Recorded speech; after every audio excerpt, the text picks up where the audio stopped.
Video کو like کریں، ہمارے چینل کو سبسکرائب کریں اور بیل آئیکن ضرور پریس کریں ہماری نیو ویڈیو سب سے پہلے دیکھنے کے لیے۔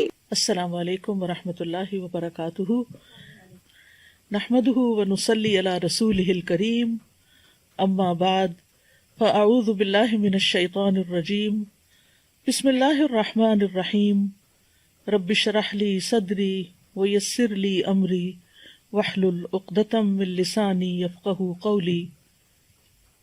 سورۃ الکہف مکی سورت ہے۔ یہ بعثت کے 8ویں اور 10ویں سال کی درمیانی مدت میں نازل ہوئی۔ سورۃ الغاشیہ کے بعد اس کی 110 آیات ہیں، 1577 کلمات ہیں، حروف کی تعداد 6360 ہے۔ اس سورت کی بہت سے فضائل بیان کیے گئے ہیں۔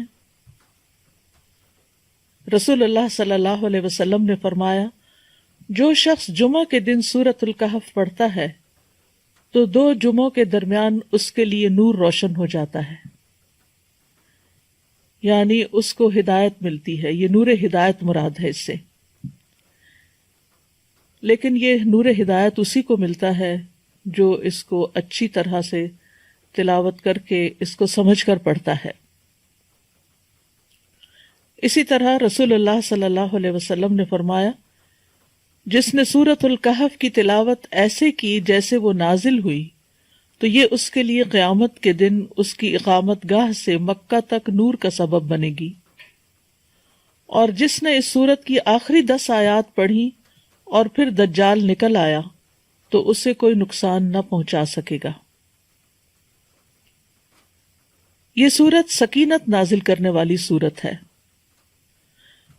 صحیح بخاری میں آتا ہے، براء ابن عازب سے، وہ کہتے ہیں کہ ایک شخص نے سورۃ الکہف پڑھی تو اس کے گھر میں بندھا ہوا ایک جانور یعنی اس کا گھوڑا بدکنے لگا۔ اس پر اس نے سلامتی کی دعا کی تو اچانک اس کے سر پر ایک ابر سایہ کیا ہوا تھا، یا جیسے ایک شینڈلیئر سا۔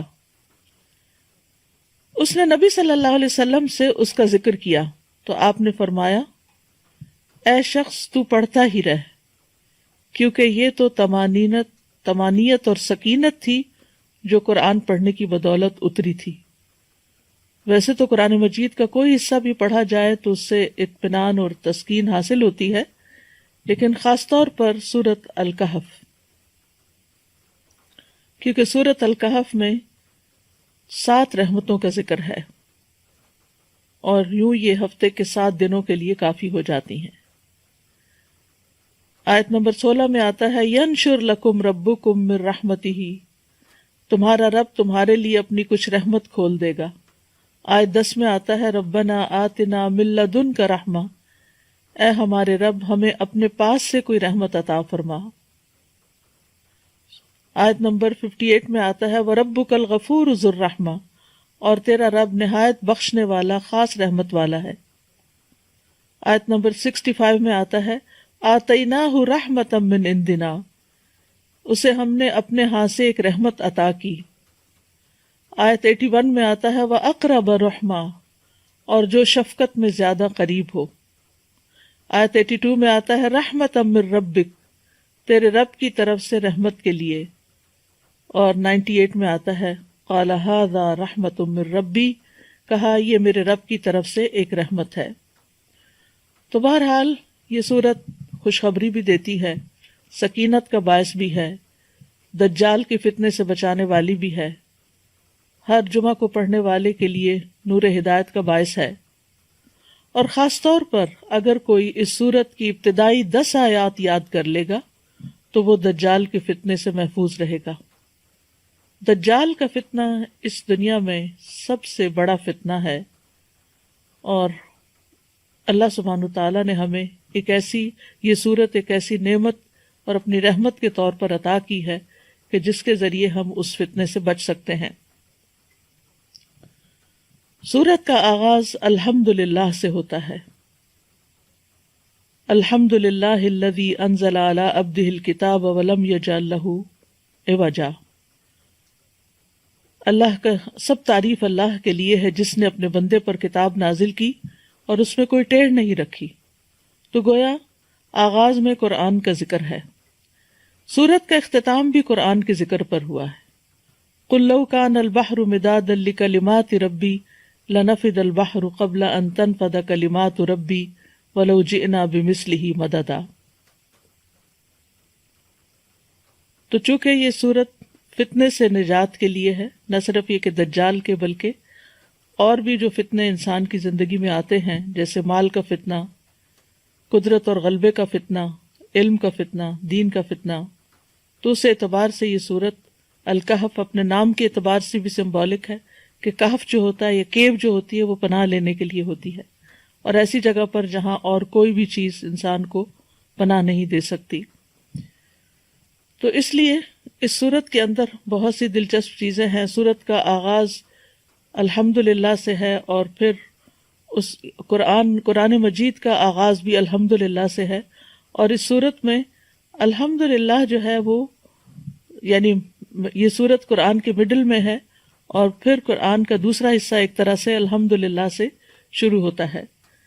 اس کے علاوہ دیگر کچھ اور صورتیں بھی ہیں، جیسے سورت انعام ہے، سورت سبا ہے، سورت فاطر، یہ تمام صورتیں بھی الحمدللہ سے شروع ہوتی ہیں کہ سب تعریف اللہ سبحانہ تعالیٰ کے لیے ہے،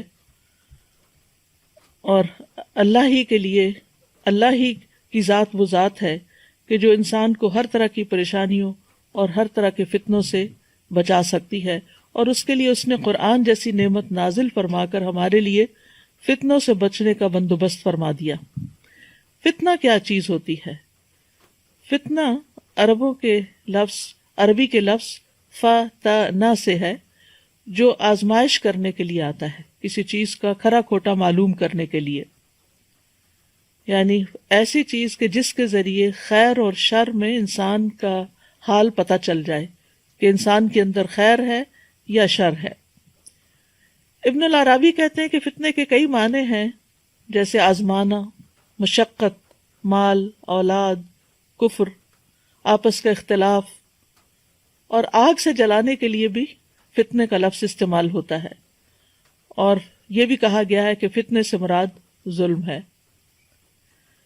فتنہ کبھی اللہ سبحانہ تعالیٰ کی طرف سے آتا ہے بندے کو جانچنے کے لیے، جیسے کوئی تکلیف آ جاتی ہے، مصیبت، کوئی بیماری، کوئی قتل و غارت، کوئی عذاب یا دیگر ناپسندیدہ چیزیں، اور اگر اللہ کی طرف سے ہوں تو یہ کسی حکمت کی وجہ سے ہوتی ہیں تاکہ بندے کو چھانٹ لیا جائے، اور کبھی انسان کے اپنے طرف سے بھی ہوتا ہے، انسان کے نفس کی طرف سے بھی ہوتا ہے۔ بہرحال دنیا کی زندگی فتنوں اور آزمائشوں کا گھر ہے، اور دنیا میں جو وقت آخرت کے قریب آ رہا ہے تو زیادہ سے زیادہ فتنے ہی آتے چلے جا رہے ہیں۔ معاویہ رضی اللہ عنہ کہتے ہیں کہ میں نے نبی صلی اللہ علیہ وسلم سے سنا، آپ فرما رہے تھے دنیا میں صرف آزمائش اور فتنہ ہی باقی رہ گیا ہے، یعنی ایک فتنے کے بعد ایک اور فتنہ۔ تو چونکہ دنیا کی زندگی اوور آل ہی ایک امتحان ہے، تو اس میں جب سخت امتحان آ جاتے ہیں تو انسان کے لیے بہت ضروری ہوتا ہے کہ وہ کسی کہف کی طرف، کسی کیو کی طرف پناہ لے اور اپنے آپ کو ان فتنوں سے بچائے تاکہ اس کی آخرت محفوظ رہے۔ ابو سعید کہتے ہیں رسول اللہ صلی اللہ علیہ وسلم نے فرمایا، وہ زمانہ قریب ہے جب مسلمان کا بہترین مال بکریاں ہوں گی، جن کو لے کر وہ پہاڑوں کی چوٹیوں اور بارش کے مقامات کی طرف نکل جائے گا اور فتنوں سے راہ فرار اختیار کر کے اپنے دین کو بچا لے گا۔ تو فتنے کے زمانے میں خاص طور پر اللہ تعالیٰ کے احکامات پر عمل کرنا اور اس پر استقامت اختیار کرنا بہت ضروری ہوتا ہے تاکہ انسان اپنی آخرت بچا سکے۔ فتنے کے دور میں دین پر عمل کرنے والے کے لیے اجر بھی بہت زیادہ ہے۔ آپ نے فرمایا، بلا شبہ تمہارے بعد صبر کے دن آنے والے ہیں، ان میں صبر کرنا ایسے ہوگا جیسے آگ کا انگارہ پکڑنا۔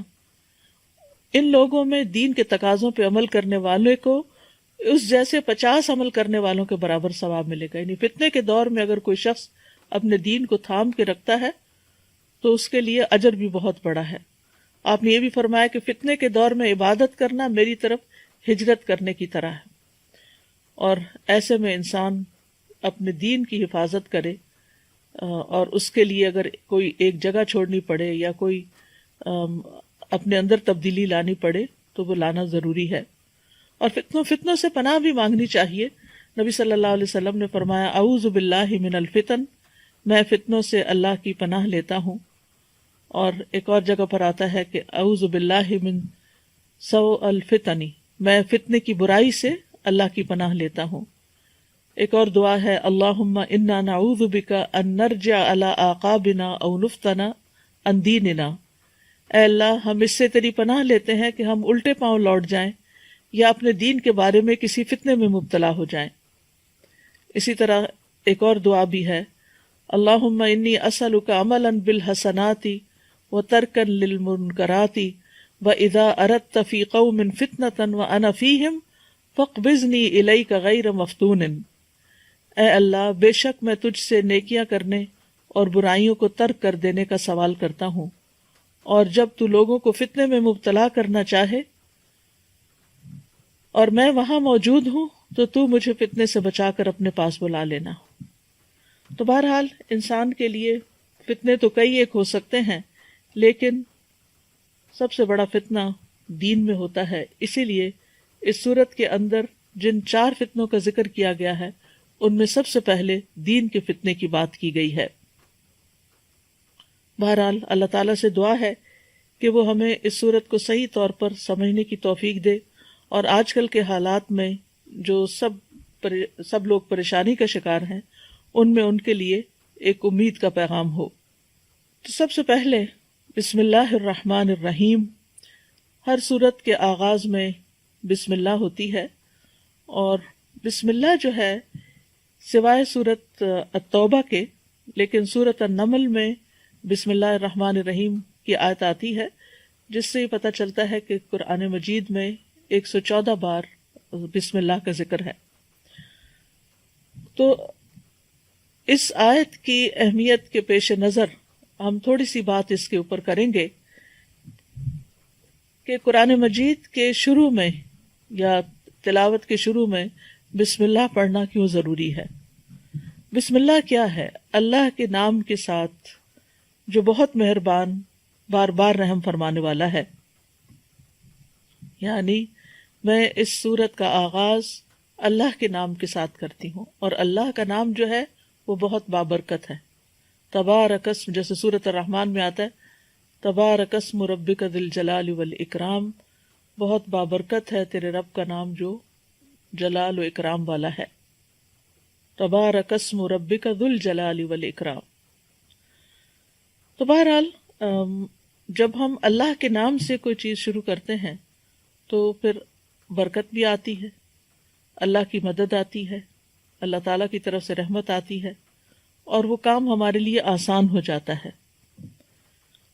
اور پھر اس میں ہم دیکھتے ہیں کہ الرحمن الرحیم، اللہ سبحانہ تعالیٰ کی 2 صفات اس کا ذکر آیا ہے، اور یہ دونوں ہی ان کا اصل مادہ جو ہے وہ رحم ہے، کہ اللہ کے نام کے ساتھ جو بہت مہربان، بہت رحم فرمانے والا ہے۔ تو اس سے یہ پتہ چلتا ہے کہ قرآن کا نزول جو ہے یہ سراسر اللہ کی رحمت ہے، اور قرآن پڑھنے کی توفیق جو ہوتی ہے انسان کو، یہ بھی سراسر اللہ سبحانہ تعالیٰ کی رحمت سے ہوتا ہے۔ جب تک اس کی رحمت نہ ہو تو ہم نہ قرآن کو پڑھ سکتے ہیں نہ اس کو سمجھ سکتے ہیں۔ اور قرآن کا نزول جو ہے یہ بھی سراسر اللہ سبحانہ تعالیٰ کی رحمت ہی کی مینیفسٹیشن ہے۔ الرحمن علم القرآن، کہ رحمان ہے جس نے قرآن کی تعلیم دی ہے۔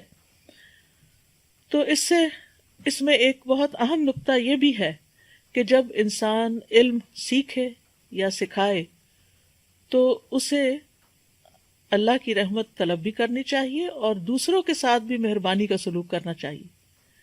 یعنی اپنے اعتبار سے یہ کہ یہ میرے اندر کوئی تکبر نہ ہو، کیونکہ یہ جو کچھ مجھے نعمت ملی ہے قرآن سیکھنے کی یا سکھانے کی، یہ دراصل اللہ کی رحمت کی وجہ سے ہوا ہے، اس میں میرا کوئی کمال نہیں۔ اور دوسرا یہ ہے کہ جس کو آپ سکھا رہے ہوں اس کے لیے بھی آپ کے دل میں ایک شفقت اور محبت ہونی چاہیے، نبی صلی اللہ علیہ وسلم کے ساتھ لوگوں نے جیسا بھی سلوک کیا، مکہ کے مشرکین ہوں یا مدینہ کے منافقین ہوں، لیکن آپ نے ہمیشہ صبر اور حوصلے سے کام لیا اور اپنا کام کرتے چلے گئے اور لوگوں کے ساتھ واقعی رحمت للعالمین بن کر ان کے ساتھ بہترین سلوک کیا۔ تو ہمیں بھی، ہم میں سے جو بھی شخص قرآن کے ساتھ متعلق ہو، اسے چاہیے کہ وہ لوگوں کے ساتھ رحمت کا سلوک کرے، مہربانی کا سلوک کرے۔ امام شافعی کے ایک شاگرد تھے مزنی، تو وہ اپنے ساتھ بہت سخت تھے۔ جہاں تک سیلف ڈسپلن کا تعلق تھا تو بہت ہی، یعنی تمام ان کے شاگردوں میں سے بہت سیلف ڈسپلن کے مالک اور اپنے اوپر سختی کرنے والے ہر معاملے میں۔ لیکن جب وہ لوگوں کے ساتھ معاملہ کرتے تھے، اپنے طالب علموں کے ساتھ، اپنے شاگردوں کے ساتھ، تو ان کے ساتھ بہت شفقت کا سلوک کرتے تھے، اور خاص طور پر فتویٰ دینے میں بہت لوگوں کے لیے ایز تلاش کرتے تھے، مشکل نہیں پیدا کرتے تھے۔ اور نبی صلی اللہ علیہ وسلم کی تعلیم بھی یہی ہے کہ یسروا ولا تعسروا، آسانی پیدا کرو اور مشکل پیدا نہ کرو۔ تو لوگوں کو جب دین سکھایا جائے تو ان کے لیے آسانیاں پیدا کی جائیں۔ تو بسم اللہ الرحمن الرحیم، اللہ کے نام کے ساتھ ہم آغاز کر رہے ہیں، اس امید کے ساتھ کہ اللہ سبحانہ وتعالی ہم پر اپنی رحمت فرمائے گا اور اپنی مہربانیاں ہم پر عام کرے گا، دنیا میں بھی اور آخرت میں بھی۔ پھر فرمایا، پہلی آیت ہے، الحمد للہ الذی انزل علی عبدہ الکتاب ولم یجعل لہ عوجا، سب تعریف اللہ کے لیے ہے جس نے اپنے بندے پر کتاب نازل کی اور اس میں کوئی کجی نہیں رکھی، کوئی ٹیڑھا پن نہیں رکھا۔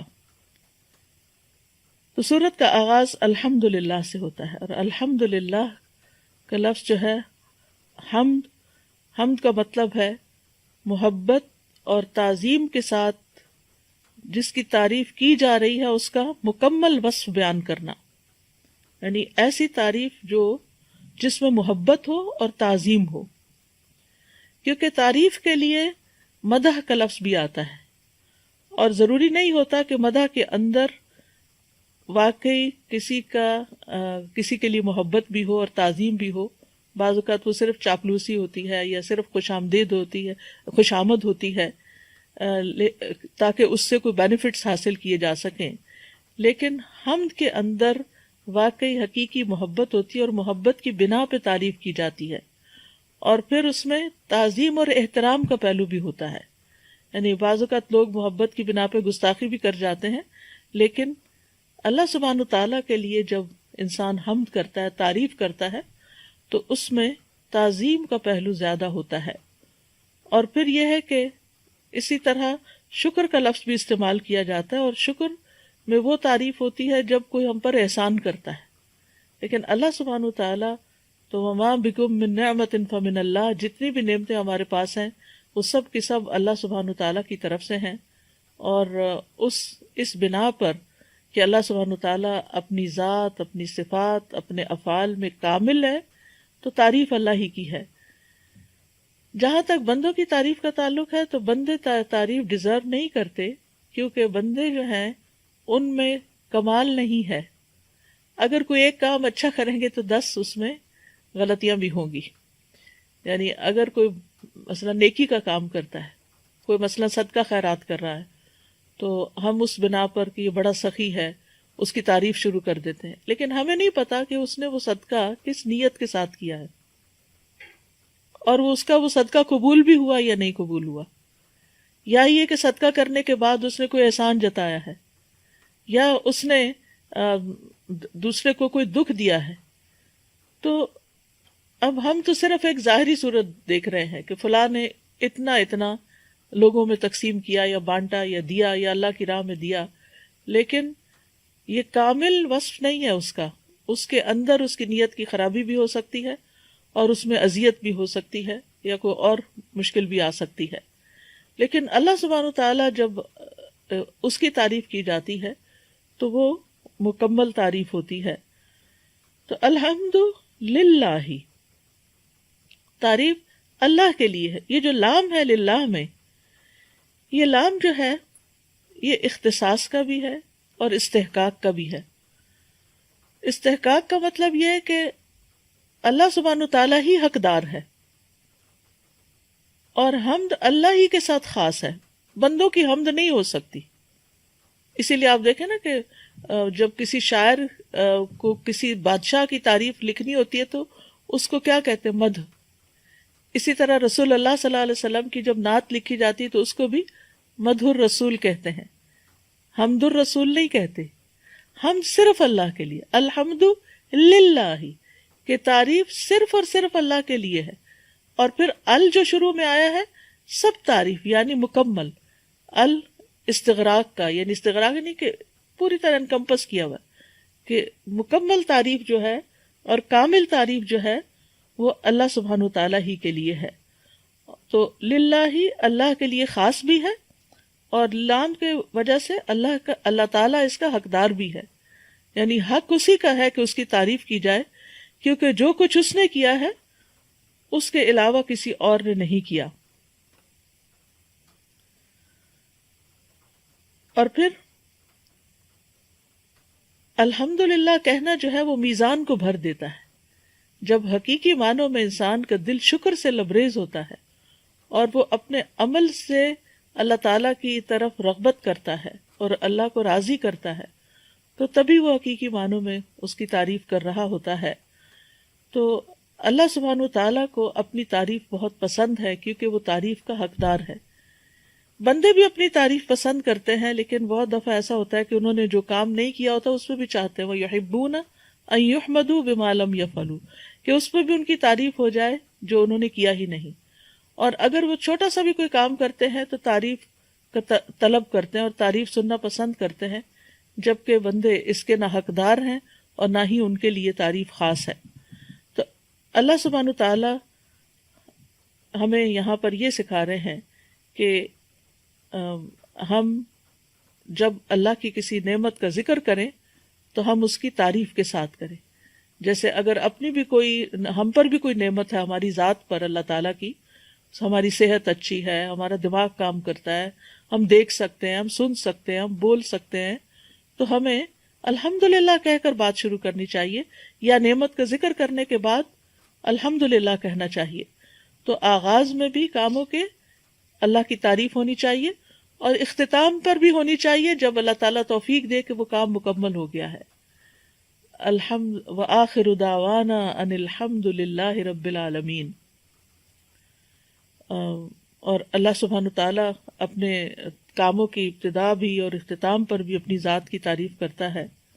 وَلِلَّهِ الْحَمْدُ فِي السَّمَاوَاتِ وَالْأَرْضِ وَلَهُ الْكِبْرِيَاءُ، کہ سب تعریف اللہ ہی کے لیے ہے، آسمانوں میں بھی اور زمین میں بھی، کیونکہ وہی دراصل حقدار ہے۔ اور اسی طرح یہ ہے کہ دنیا میں بھی اللہ تعالیٰ کی تعریف ہے اور آخرت میں بھی۔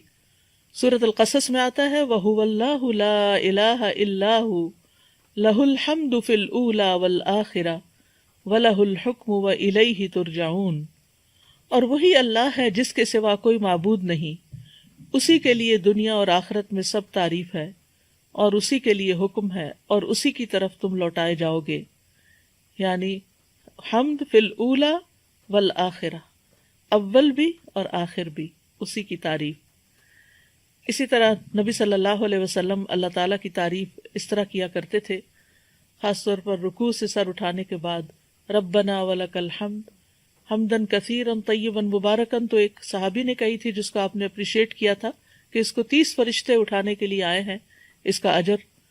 اور حمدن کثیرا طیبا مبارکا فی کے علاوہ جو آپ فرماتے تھے کہ اللہم لک الحمد ملء السماوات وملء الارض وملء ما شئت من شیء بعد، اے اللہ تیرے ہی لیے ہر قسم کی تعریف ہے جس سے کہ آسمان بھر جائیں اور زمین بھر جائے۔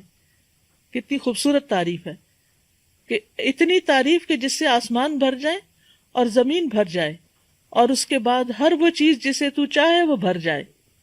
یعنی اللہ ہونا یہ چاہیے کہ بندہ اتنی اللہ کی تعریف کرے کہ دل بھرے ہی نہ، اور پھر وہ بے اختیار پکار اٹھے کہ یا اللہ تیری اتنی تعریف جس سے سارے آسمان بھر جائیں اور ساری زمین بھر جائے، اور اس کے بعد جو چاہے تو اس کو بھی بھر دے. تو ایک دفعہ دل سے الحمدللہ کہنا میزان کو بھر دیتا ہے. یعنی اللہ سبحانہ وتعالیٰ اتنا راضی ہوتا ہے اس بندے سے کہ جو اللہ کی تعریف کرتا ہے کہ اس کا نیکیوں کا پلڑا جو ہے وہ جھک جاتا ہے.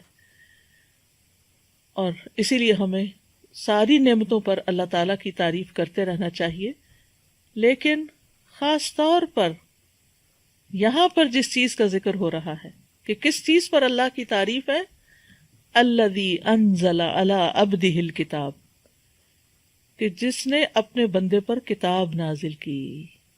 یعنی اللہ کی تعریف کہ اس نے کتاب نازل کی. انزل ینزل انزال ہوتا ہے اوپر سے نیچے کسی چیز کو لانا. تو اس سے یہ پتہ چلتا ہے کہ اللہ سبحانہ وتعالیٰ اوپر ہے، وہ ہمارے اندر نہیں ہے، وہ ہم سے نیچے نہیں ہے، اور وہ کہاں ہے؟ وہ اوپر ہے. الرحمن علی العرش استوى. تو الحمدللہ الذی انزل علی عبدہ اپنے بندے پر. اپنے بندے سے مراد یہاں محمد صلی اللہ علیہ وسلم ہے. یعنی وہ اللہ کے بیٹے نہیں ہیں، وہ اللہ کے بندے ہیں. اور یہ جو بندگی کی بات ہے، یہ ایک اللہ کے بندے کے لیے سب سے زیادہ خوشی کی بات ہے. یعنی عبد کا لفظ جو ہے یہ بندے کی شان بیان کرتا ہے. الوہیت جو ہے وہ اللہ کے لیے ہے اور بندگی جو ہے وہ بندے کے لیے. تو اللہ سبحانہ تعالیٰ نے آپ صلی اللہ علیہ وسلم کی باقی صفات سے نہیں، آپ کے نام سے نہیں، اللہ محمد نے نہیں کہا، بلکہ آپ کی عبودیت کی صفت کو اجاگر کرنے کے لیے، کیونکہ آپ صلی اللہ علیہ وسلم اللہ کے سب سے زیادہ عبادت گزار بندے تھے. تو قرآن سے بھی فائدہ وہی اٹھاتا ہے جو عبودیت کا حق ادا کرے، جو اللہ کا بندہ بن کر رہے. کیونکہ بہت سے لوگ قرآن پڑھ لیتے ہیں لیکن جو قرآن کہتا ہے اس پر عمل نہیں کرتے، عبد نہیں بنتے.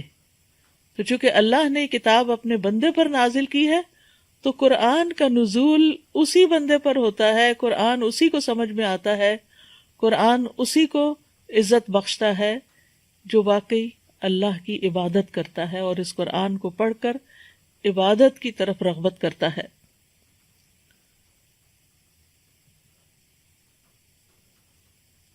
تو یہاں اس شبہ کا بھی ازالہ کر دیا گیا کہ اللہ نے بندے پر کتاب نازل کی ہے، جبریل علیہ السلام نے نہیں اس کو بنایا، یا انہوں نے نہیں گھڑا، یا نبی صلی اللہ علیہ وسلم نے خود سے اس کو نہیں گھڑا، بلکہ اللہ سبحانہ تعالیٰ کی طرف سے یہ کتاب آئی ہے. اور کتاب سے مراد تو قرآن مجید ہے، لیکن کتاب کا لفظ جو ہے یہ کتبہ سے ہے، جس کا مطلب ہوتا ہے جمع کرنا. تو قرآن جو ہے یہ جمع کیا گیا ہے، حروف سے الفاظ، الفاظ سے آیات، کلمات اور آیات سے صورتیں، اور پھر نبی صلی اللہ علیہ وسلم نے جس طرح لکھوایا اس طرح لکھا گیا. تو آپ صلی اللہ علیہ وسلم کے پاس بہت سے رائٹرز بھی تھے. جب قرآن کا کچھ حصہ نازل ہوتا تھا تو آپ لکھنے کے لیے کسی نہ کسی کاتب کو بلاتے تھے اور پھر آپ ان کو لکھوا دیتے تھے. تو اس سے یہ بھی پتہ چلتا ہے کہ یہ کتاب اللہ کا کلام تو ہے لیکن یہ ڈاکیومنٹڈ ہے، لکھوایا گیا ہے، اور نبی صلی اللہ علیہ وسلم نے ساتھ کے ساتھ اس کو لکھوایا.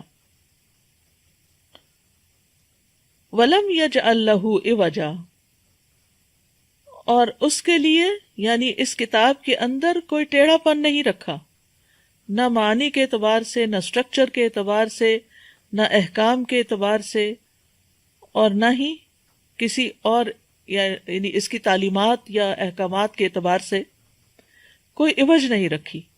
ایک ہوتا ہے عوج اور ایک ہوتا ہے عوج.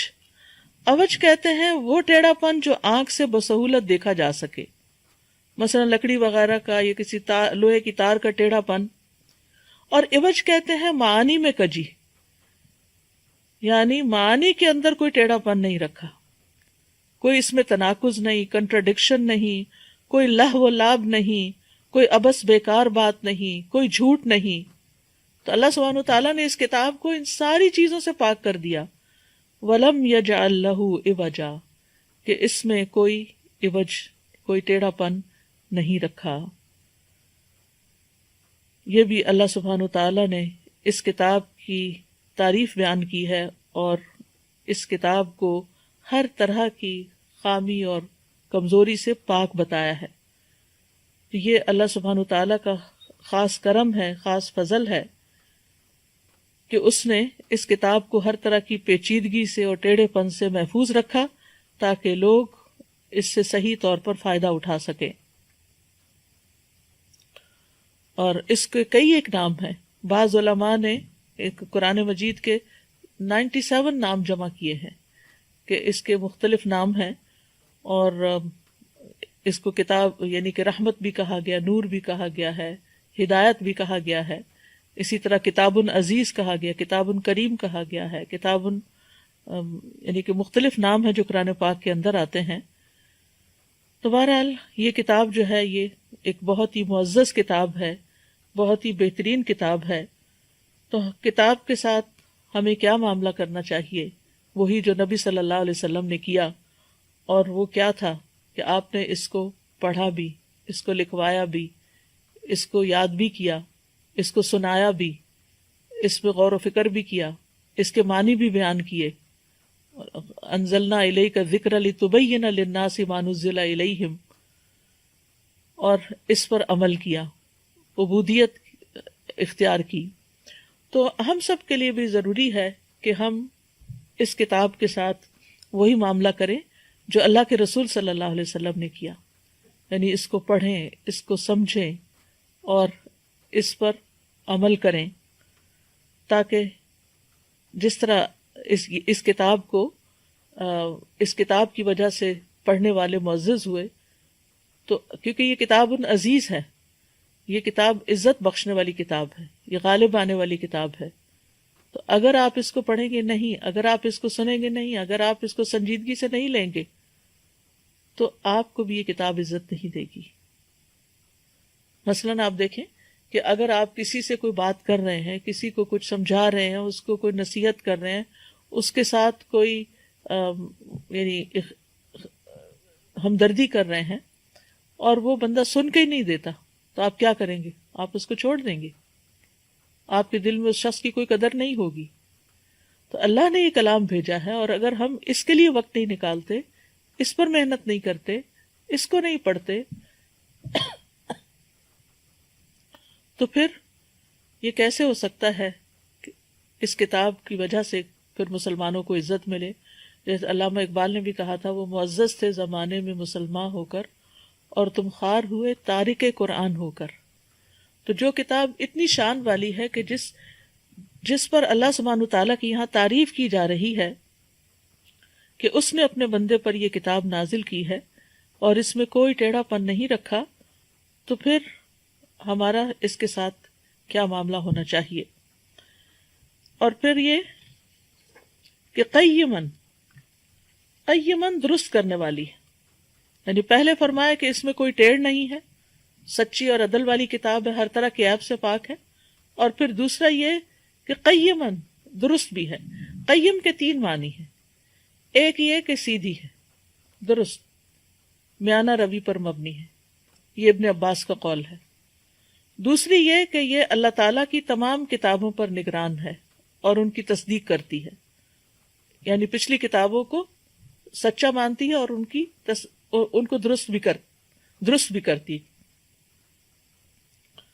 اور پھر یہ کہ ایک یہ معنی بھی کیا گیا ہے کہ اس پر بھروسہ کیا جاتا ہے، اس کی طرف رجوع کیا جاتا ہے. اصل میں قیم کا لفظ جو ہے اس کا ایک معنی ہوتا ہے درست کرنے والا، یعنی نہ صرف یہ کہ خود کو درست کرنے والا بلکہ دوسروں کو بھی درست کرنے والا. قیم کا لفظ جو ہے یہ انچارج کے معنوں میں استعمال ہوتا ہے کہ جو بندوں کے معاملات اور احوال کی اصلاح کرتا ہے، ان کو اپنی جگہ پر فکس کرتا ہے، درست کرتا ہے. یعنی وہ شخص جو تمہاری زندگی کو فکس کرے، ڈسپلن کرے، وہ قیم کہلاتا ہے. اسی سے لفظ قوام ہے جو قرآن مجید میں مردوں کے لیے آیا ہے کہ الرجال قوامون علی النساء.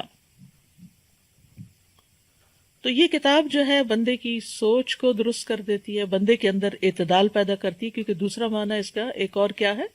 کہ یہ معتدل ہے، اور نہ صرف یہ کہ یہ کتاب پڑھنے والے خود کو درست کرتے ہیں بلکہ دوسروں کی اصلاح کا کام بھی کرتے ہیں اس کتاب کے ذریعے، قیمن، اور پھر یہ کہ ظاہر و باطن میں یہ قیم ہے۔ قرآن مجید میں آتا ہے ان ھذا القرآن یہدی للتی ہی اقوم، یہ قرآن اس راستے کی ہدایت دیتا ہے جو سب سے زیادہ درست ہے۔ رسول من اللہ یتلو صحفا مطہرہ فیہا کتب قیمہ، ایسی کتابیں جو درست کرنے والی ہیں۔ پھر اسی طرح پچھلی کتابوں کی تصدیق کرنے والی و مہیمن علی، ان پر نگران بھی ہے۔ اللہ تعالیٰ فرماتے ہیں یا اہل الکتاب قد جاءکم رسولنا یبین لکم کثیرا مما کنتم تخفون من الکتاب، اے اہل کتاب تمہارے پاس ہمارا رسول آ گیا ہے جو تمہارے لیے بہت سی وہ باتیں بیان کرتا ہے جن کو تم کتاب میں چھپایا کرتے تھے۔ یعنی اس کتاب نے آ کر پچھلی کتابوں میں اگر کوئی تحریف ہوئی یا کچھ تو اس کو بھی درست کیا، اس کو بھی کھول کے رکھ دیا۔ پھر یہ ہے کہ مقصد کیا ہے اس کتاب کے آنے کا، لینذر، تاکہ ڈرائے۔ لام جب کسرہ کے ساتھ آتا ہے عربی زبان میں تو تعلیل کے لیے آتا ہے، یعنی اس مقصد کے لیے، اس وجہ سے، اور جب سکون کے ساتھ آتا ہے یعنی لام پہ جب جزم آتی ہے تو وہ امر کے لیے ہوتا ہے، جیسے وَلْيَطَّوَّفُوا بِالْبَيْتِ الْعَتِيقِ، یعنی یہ حکم دیا جا رہا ہے انہیں چاہیے کہ طواف کریں پرانے گھر کا، انکان خانہ کعبہ کا۔ لِيُنذِرَ بَأْسًا شَدِيدًا، تاکہ یہ سخت عذاب سے خبردار کرے، ڈرائے۔ یعنی اس قرآن کے ذریعے اللہ تعالیٰ اپنے ہاں موجود عذاب سے ڈرائے لوگوں کو، یا اس شخص کو اپنی اس قضاء و قدر سے ڈرائے جو اس کے احکامات کی مخالفت کرنے والوں کے لیے ہے۔ اور یاد رکھیے اس میں دنیاوی عذاب اور اخروی عذاب دونوں ہی شامل ہیں۔ اور یہ بھی اللہ تعالیٰ کی نعمت ہے کہ اس نے اپنے بندوں کو خوف دلایا ہے اور ان کو ان چیزوں سے ڈرایا ہے جو ان کے لیے نقصان اور ہلاکت کا باعث ہیں۔ لِيُنذِرَ بَأْسًا شَدِيدًا، اور انبیاء جو آئے ہیں تو ان کے جو فرائض منصبی ہوتے ہیں ان میں ڈرانا اور خوشخبری دینا دونوں ہی چیز ہے، اور وہ اپنے پاس سے نہیں ڈراتے، وہ اللہ کی طرف سے آئی ہوئی وحی کے مطابق ڈراتے ہیں۔ رسول اللہ صلی اللہ علیہ وسلم کی آمد کا ایک مقصد قرآن مجید میں کیا بتایا گیا؟ سورۃ الفتح میں آتا ہے اِنَّا أَرْسَلْنَاكَ شَاهِدًا وَمُبَشِّرًا وَنَذِيرًا، بے شک ہم نے آپ کو گواہی دینے والا، خوشخبری دینے والا اور ڈرانے والا بنا کر بھیجا ہے۔ تو قیمًا لِيُنذِرَ بَأْسًا شَدِيدًا مِن لَدُنْهُ، اچھا اگر اس میں بأسًا شدیداً جو ہے یہ عذاب کے لیے استعمال ہوا ہے اور یہ نکرہ آ رہا ہے، جب نکرہ آ رہا ہے تو اس کا مطلب کیا؟ نکرہ کا مطلب کیا ہے کہ کوئی بھی کسی بھی طرح کا عذاب دنیا میں یا آخرت میں، جیسے دنیا میں مختلف طرح کی جو تکلیفیں آتی ہیں انسان پر، باس جو ہے یہ تکلیف کے لیے بھی استعمال ہوتا ہے، صرف عذاب ہی کے معنوں میں نہیں آتا۔ تو جیسے یہ تکلیفیں جو ہیں مثلاً انسان کو اپنی صحت کی طرف سے کوئی تکلیف آتی ہے، مالی کوئی تکلیف آ جاتی ہے، کوئی وبا پھیل جاتی ہے،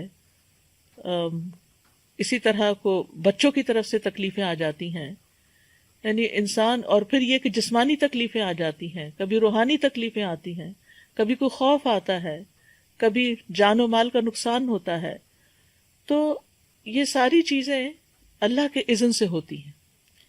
لِيُنذِرَ بَأْسًا شَدِيدًا مِن لَدُنْهُ، اس کی طرف سے آئیے، یعنی جو بھی آ رہا ہے تمہاری زندگی میں یہ اللہ کے اذن سے آ رہا ہے، اللہ کی طرف سے آ رہا ہے، اور اس پر اس نے تمہیں خبردار بھی کیا ہے کہ اگر تم نافرمانیاں کرو گے تو وہ تمہیں دنیا میں بھی پکڑ سکتا ہے، ورنہ آخرت کا عذاب تو ہے ہی کہ جو اللہ کو ناراض کر کے دنیا سے جائے گا پھر اللہ تعالیٰ چاہے تو اسے بخش دے اور چاہے تو اس کو سزا دے۔ اور پھر یہ کہ یہ ایک عمومی بات کی گئی، من لدنہ، یعنی عمومی طور پر کسی بھی طرح کا۔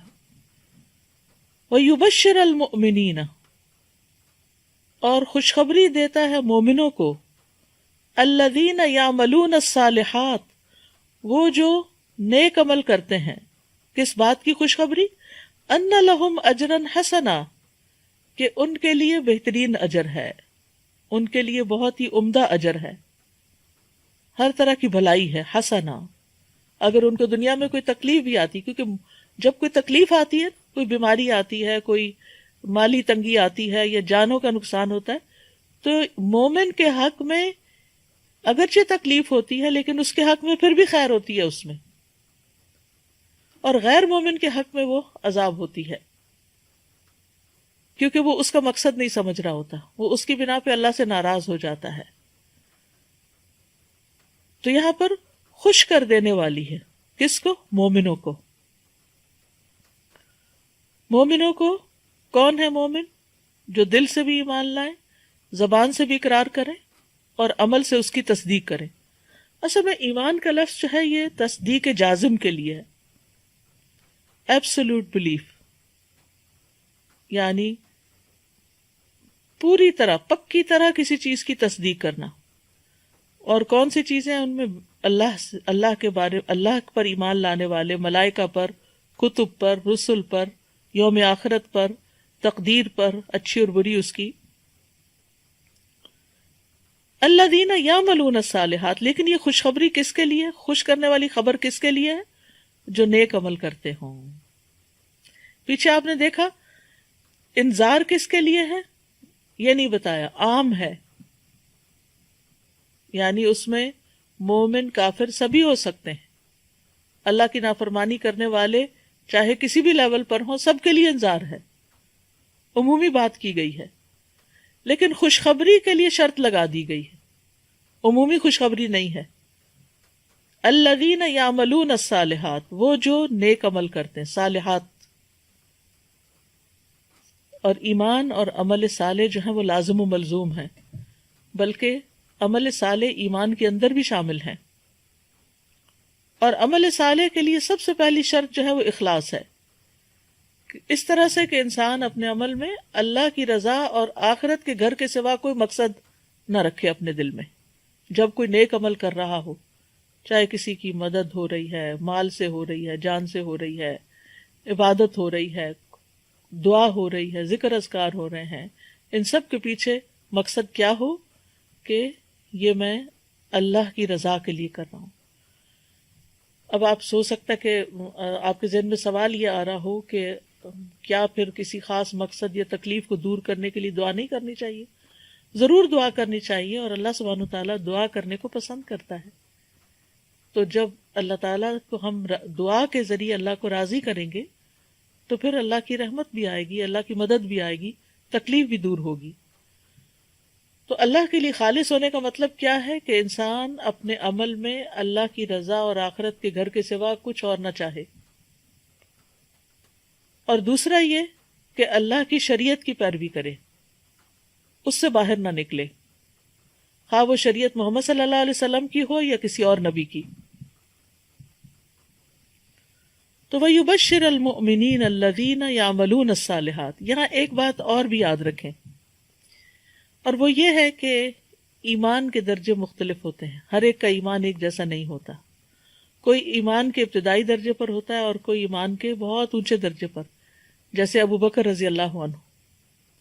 ابو بکر رضی اللہ عنہ کا ایمان کس وجہ سے زیادہ تھا، یا ان کا مقام کس وجہ سے زیادہ تھا؟ حضرت عائشہ کہتی ہیں کہ ایسا نہیں کہ انہوں نے اپنے باقی ساتھیوں کے مقابلے میں زیادہ نمازیں پڑھی تھیں یا زیادہ اور نیک کام کیے تھے. ان کے اخلاص کی وجہ سے ان کا مقام اور مرتبہ دوسروں کے مقابلے میں بڑا ہے. اور پھر نیکیوں میں سبقت کرنا، سب سے پہلے آگے بڑھ جانا، ہر کام میں آگے بڑھ جانا. تو وَيُبَشِّرَ الْمُؤْمِنِينَ الَّذِينَ يَعْمَلُونَ الصَّالِحَاتِ. تو اس طرح جب ایمان کے درجے فرق ہیں تو پھر اسی کے مطابق خوشخبری بھی فرق درجوں پہ ہے. مومنین کے لیے خوشخبری سب مومنوں کے لیے، لیکن سب کے لیے ایک جیسی خوشخبری نہیں، کیونکہ متقین کا اور مقام ہے، محسنین کا اور مقام ہے. اور پھر اسی طرح جنت کے درجات بھی مختلف ہیں.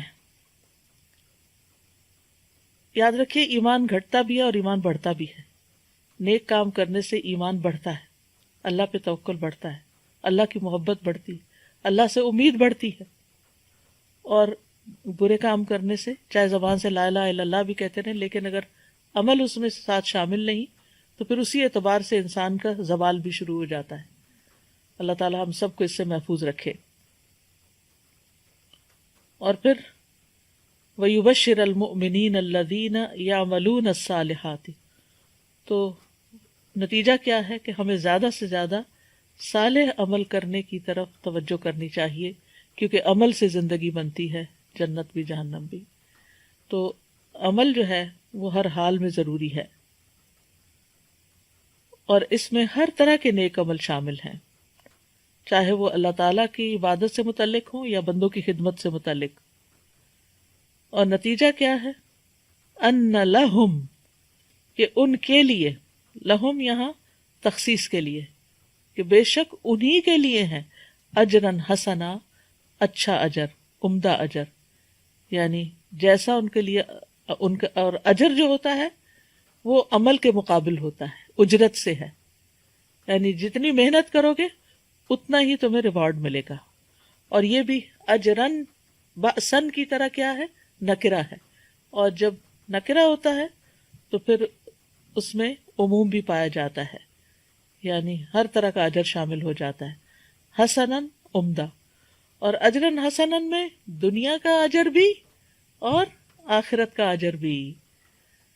جیسے قرآن مجید میں سورۃ یونس میں آتا ہے للذین احسنوا الحسنى وزیادہ، کہ جن لوگوں نے اچھا کیا ان کے لیے اچھائی ہے اور زیادہ بھی ہے، ان کے لیے زیادہ بھی ہے. اسی طرح حل جزاء الاحسان الا الاحسان، کیا احسان کا بدلہ کچھ اور بھی ہو سکتا ہے؟ اور پھر جو لوگ چھپ کے عبادت کرتے ہیں اور راتوں کو عبادت کرتے ہیں تو اس کے بارے میں سورۃ سجدہ میں آتا ہے فلا تعلم نفس ما اخفی لهم من قرۃ اعین، تو کوئی شخص نہیں جانتا کہ ان کے لیے آنکھوں کی ٹھنڈک میں سے کیا کچھ چھپا کے رکھا گیا ہے. لیکن یہ آنکھوں کی ٹھنڈک جنت میں کس کے لیے ہے؟ جس کے لیے دنیا میں اس کی نماز آنکھوں کی ٹھنڈک ہے، اور خاص طور پر رات کی عبادت کو وہ انجوائے کرتا ہے اور اس میں اخلاص ہوتا ہے، اللہ تعالیٰ کی رضا کے لیے وہ کرتا ہے. اب سوال یہ پیدا ہوتا ہے کہ یہ انذار کیوں اور تبشیر کیوں؟ اور یہاں ہم دونوں کا ایک بہترین کمبینیشن دیکھتے ہیں پورے قرآن کی طرح، کہ جہاں ڈرانے کی بات ہے وہ وہیں پر خوشخبری کی بات بھی آ جاتی ہے. تو یہاں ڈرایا کیوں کیا؟ اللہ سبحانہ وتعالیٰ ڈراتے کیوں ہیں؟ کیونکہ کچھ لوگ ایسے ہوتے ہیں کہ جو کہتے ہیں کہ دین میں ڈرایا نہیں کریں، ڈرانا جو ہے اس کی وجہ سے لوگ جو ہے وہ دین سے بھاگ جائیں گے. نہیں، بیلنس رکھنا چاہیے. کچھ شخصیتیں ایسی ہوتی ہیں، کچھ لوگ ایسے ہوتے ہیں کہ جو ڈر کے نیک عمل کرتے ہیں، اور کچھ لوگ ایسے ہوتے ہیں جو کسی خوشخبری کی وجہ سے. بہرحال دونوں ہی چیزیں ہیں، اور دونوں، یعنی یہ نہیں کہ ڈر زیادہ اور خوشخبری کم. جو لوگ برے کام کر رہے ہیں ان کو ڈرنا ہی چاہیے، اور جو اچھے کام کر رہے ہیں ان کو ہوپ بھی رکھنی چاہیے، یعنی ان کو اچھی امید بھی رکھنی چاہیے. تو آپ دیکھیے کہ ان دو آیتوں کے اندر توحید، رسالت، آخرت، ایمان کے جو بنیادی ارکان ہیں ان کا ذکر ملتا ہے. اور پھر اسی طرح اللہ تعالیٰ کی محبت، خوف اور رجا، یہ تینوں چیزوں کا ذکر ہے. محبت کس بات پر؟ الحمدللہ میں محبت کی وجہ سے ہم تعریف کرتے ہیں اللہ کی، کیونکہ اس نے اپنے بندے پر کتاب نازل کی اور ہمیں کتاب کے ذریعے ہدایت دی. اور پھر خوف، وَيُنذِرَ الَّذِينَ قَيِّمًا لِيُنذِرَ بَأْسًا شَدِيدًا، اور رجا وَيُبَشِّرَ الْمُؤْمِنِينَ. تو یہ قرآن کا اعجاز ہے کہ اس میں چند لفظوں کے اندر بہت بڑے بڑے معنی رکھ دیے گئے ہیں، اور اسی لیے اس کو غور و فکر سے پڑھنا چاہیے، تدبر کے ساتھ پڑھنا چاہیے، تاکہ اس کے چھپے پہلو بھی ہمارے سامنے آ سکیں. ماکثین فیہ ابدا، وہ اس میں ہمیشہ رہنے والے ہیں، یعنی جنت کی طرف اشارہ ہے کہ جنت میں ہمیشہ باقی رہیں گے، جس کی کوئی انتہا نہیں، کبھی ختم نہ ہوگی. ہمیشہ وہیں ٹھہریں گے، نہ وہاں بیماری ہوگی، نہ موت ہوگی، نہ بھوک ہوگی، نہ پیاس ہوگی، نہ گرمی ہوگی، نہ سردی ہوگی، ہر چیز پرفیکٹ ہوگی، ہر چیز کامل ہوگی۔ اور پھر سب سے بڑی بات یہ کہ وہ ہمیشہ ہمیشہ کے لیے ہوگی، ماکثین فیہ ابدا، وہ اس میں ہمیشہ رہنے والے ہیں، جو لذتیں اور نعمتیں کبھی ختم نہ ہوں گی۔ والآخرۃ خیر و ابقی، آخرت بہتر بھی ہے اور ہمیشہ باقی رہنے والی بھی ہے۔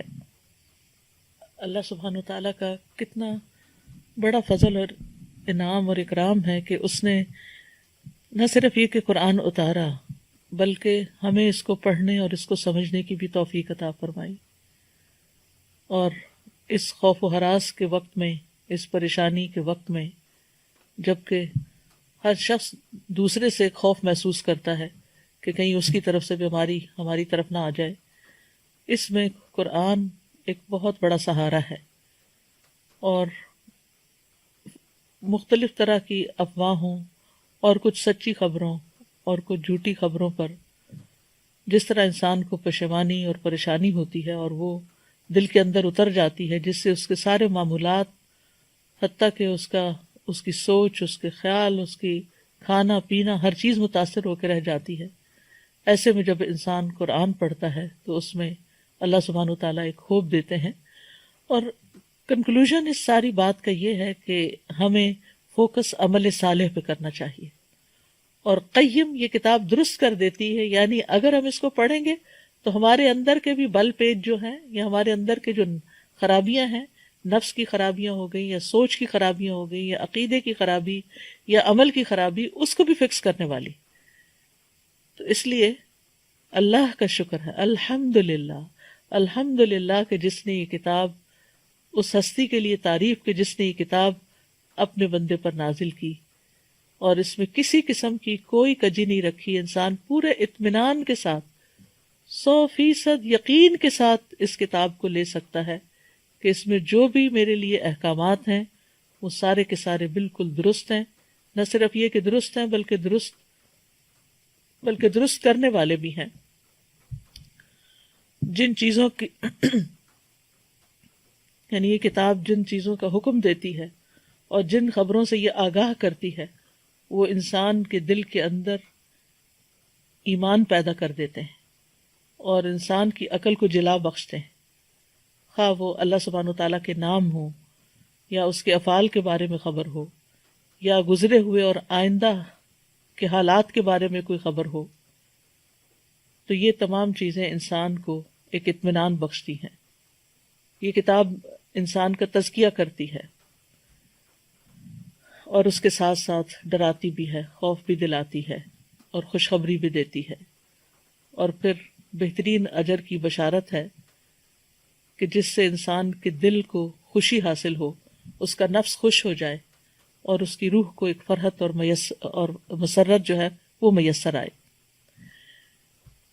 تو یہ عمومی طور پر سب انسانوں کے لیے تھی، اب یہ انذار و تبشیر، لیکن اب خاص طور پر وَيُنذِرَ الَّذِينَ قَالُوا اتَّخَذَ اللَّهُ وَلَدًا، اور ان لوگوں کو ڈرائے جنہوں نے کہا کہ اللہ نے کوئی اولاد بنا رکھی ہے۔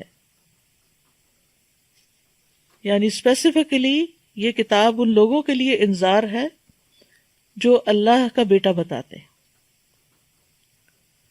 جب تاریخ کا مطالعہ کرتے ہیں تو مختلف طریقے سے اللہ کی اولاد گھڑی گئی۔ مثلا مشرکین عرب نے ملائکہ کو اللہ کی بیٹیاں قرار دیا۔ وَاتَّخَذَ مِنَ الْمَلَائِكَةِ إِنَاثًا إِنَّكُمْ لَتَقُولُونَ وَاتَّخَذَ مِنَ الْمَلَائِكَةِ إِنَاثًا إِنَّكُمْ لَتَقُولُونَ قَوْلًا عَظِيمًا، اور انہوں نے ملائکہ میں سے دیویاں بنا لی، یعنی اللہ کی بیٹیاں بنا لی۔ بے شک تم بہت بڑی بات کہتے ہو۔ سورۃ نحل میں آتا ہے وَيَجْعَلُونَ لِلَّهِ الْبَنَاتِ سُبْحَانَهُ وَلَهُم مَّا يَشْتَهُونَ، اور انہوں نے اللہ کے لیے بیٹیاں گھڑ لیں، پاک ہے وہ، اور ان کے لیے وہ جس کی وہ خواہش کریں۔ اسی طرح نصارہ نے اللہ کا بیٹا بنا لیا۔ وَقَالُوا اتَّخَذَ الرَّحْمَنُ وَلَدًا لَقَدْ جِئْتُمْ شَيْئًا إِدًّا، تکاد السماوات یتفطرن منہ وتنشق الارض وتخر الجبال ہدا ان دعوا للرحمن ولدا وما ينبغي للرحمن ان يتخذ ولدا. اور انہوں نے کہا کہ رحمان نے کوئی اولاد بنا لی ہے. بلا شبہ یقیناً تم ایک بہت بھاری بات کہتے ہو. آسمان قریب ہے کہ اس سے پھٹ پڑے اور زمین شک ہو جائے اور پہاڑ ڈھہ کر گر پڑے کہ انہوں نے رحمان کے لیے کسی اولاد کا دعویٰ کیا، حالانکہ رحمان کے لائق نہیں کہ وہ کوئی اولاد بنائے. تو اللہ سبحانہ وتعالیٰ نے اس بات کی شدید مذمت کی ہے کہ اللہ کی کوئی اولاد بنائے. ایک اور جگہ پر آتا ہے کہ اس کی اولاد کیسے ہوگی جبکہ اس کی کوئی بیوی نہیں، اور اس نے ہر چیز پیدا کی اور وہ ہر چیز کو خوب جاننے والا ہے. اولاد کا گھڑنا اللہ سبحانہ وتعالیٰ کے نزدیک سخت ناپسندیدہ ہے. اس کو اللہ تعالیٰ اپنے حق میں گالی سمجھتے ہیں. ابو ہریرہ رضی اللہ عنہ کہتے ہیں کہ نبی صلی اللہ علیہ وسلم نے فرمایا، اللہ تعالیٰ کا فرمان ہے کہ ابن آدم مجھے گالی دیتا ہے حالانکہ اسے زیبا نہیں کہ وہ مجھے گالی دے، اور وہ میری تکذیب کرتا ہے حالانکہ اسے لائق نہیں کہ میری تکذیب کرے. اس کا مجھے گالی دینا تو اس کا یہ کہنا ہے کہ میری اولاد ہے، اور اس کا میری تکذیب کرنا اس کا یہ کہنا ہے کہ اللہ دوبارہ مجھے زندہ نہیں کرے گا جیسا کہ اس نے مجھے پہلے پیدا کیا. تو بہرحال اس آیت کے مخاطب نصارہ بھی ہیں، مشرکین مکہ بھی ہیں، اور یہود بھی ہیں جو سیدنا عزیر علیہ السلام کو اللہ کا بیٹا کہتے تھے. لیکن یہ یاد رکھیے کہ ابن عباس کے قول کے مطابق صرف 4 لوگوں نے یہود میں سے ایسا کہا، ان کی اکثریت نہیں تھی. لیکن اللہ سبحانہ وتعالیٰ نے اس کو یہاں ڈاکیومنٹ کر دیا کہ یہ چیز ریکارڈ پر رہے کہ ان میں سے کچھ لوگ ایسے گزرے کہ جنہوں نے اللہ کا بیٹا قرار دیا. اور اسی طرح بعض نے کہا کہ صرف ایک شخص نے ایسا کہا تھا، عزیر علیہ السلام کو اللہ کا بیٹا قرار دیا. بقائی جو ایک مفسر ہیں وہ کہتے ہیں کہ اب یہود میں یہ کانسیپٹ نہیں رہا، لیکن ایک دفعہ بھی کسی کا کہنا کسی قوم میں سے، یعنی جب قوم اس کی تردید نہیں کرتی تو وہ ان سب کے ذمہ آ جاتی ہے بات. جب کوئی یہ دعویٰ کرتا ہے کہ نعوذ باللہ اللہ کا کوئی بیٹا ہے تو وہ توحید کی تینوں اقسام میں شرک کرتا ہے، توحید ربوبیت میں بھی، توحید الوہیت میں بھی، اور توحید اسماء و صفات میں بھی. تو یہ چیز چونکہ اللہ تعالیٰ کو بہت ناپسند ہے، اس لیے قرآن مجید کا ایک مقصد یہ بھی بتایا گیا کہ یہ ان لوگوں کو خبردار کر رہا ہے کہ جنہوں نے کہا کہ اللہ نے بیٹا بنایا ہے. اس میں آپ دیکھیں کہ قرآن مجید کا یہ انذار جو ہے، یہ ڈراوا جو ہے، بہت سے لوگوں کے حق میں بہت نعمت ثابت ہوا ہے کہ انہوں نے جب قرآن کو پڑھا، عیسیٰ علیہ السلام کی اصل حقیقت سامنے آئی تو انہوں نے اسلام قبول کر لیا. اگر دنیا میں جتنے بھی لوگ مسلمان ہوئے تو ان کی اکثریت سے اگر پوچھا جائے کہ وہ کس چیز کی وجہ سے مسلمان ہوئے ہیں تو وہ قرآن پڑھنے کی وجہ سے. اور قرآن مجید میں شرک کی بارہا تردید کی گئی اور اللہ سبحانہ وتعالیٰ کی عظمت کی نشانیوں کا بہت جگہ ذکر کیا گیا. تو یہ کتاب جو لوگ حقیقی معنوں میں ہدایت حاصل کرنا چاہیں ان کے لیے ہدایت کا باعث بنتی ہے. پھر اللہ تعالیٰ مزید اس بات کی تردید فرماتے ہیں، مَا لَهُم بِهِ مِنْ عِلْمٍ وَلَا لِآبَائِهِمْ كَبُرَتْ كَلِمَةً تَخْرُجُ مِنْ أَفْوَاهِهِمْ إِنْ يَقُولُونَ إِلَّا كَذِبًا. نہ انہیں اس کا کوئی علم ہے اور نہ ان کے باپ دادا کو. بہت بڑی بات ہے جو ان کے منہوں سے نکلتی ہے، وہ سراسر جھوٹ کے سوا کچھ نہیں کہتے، یعنی وہ صرف جھوٹ ہی بول رہے ہیں. مَا لَهُم بِهِ مِنْ عِلْمٍ، ان کے پاس اس کا کوئی علم نہیں، یعنی جہالت یا توہم پرستی یا تقلید آباء کے نتیجے میں یہ بات کہتے ہیں کہ جب ان سے پوچھا جائے کہ اس کی کوئی دلیل لاؤ تو ان کے پاس دلیل نہیں ہوتی. نہ تو اللہ تعالیٰ نے کسی کتاب میں یہ بات اتاری، نہ کسی پیغمبر کی تعلیم میں یہ بات ملتی ہے. تو یہ محض لا علمی میں ایسی باتیں کرتے ہیں. تو آپ دیکھیے کہ لا علمی جو ہے ایک بہت بڑی مصیبت ہے انسان کے لیے، بہت بڑی آفت ہے. جب علم باقی نہ ہو تو پھر انسان جاہل ہی رہ جاتا ہے، یعنی علم نہ ہو تو.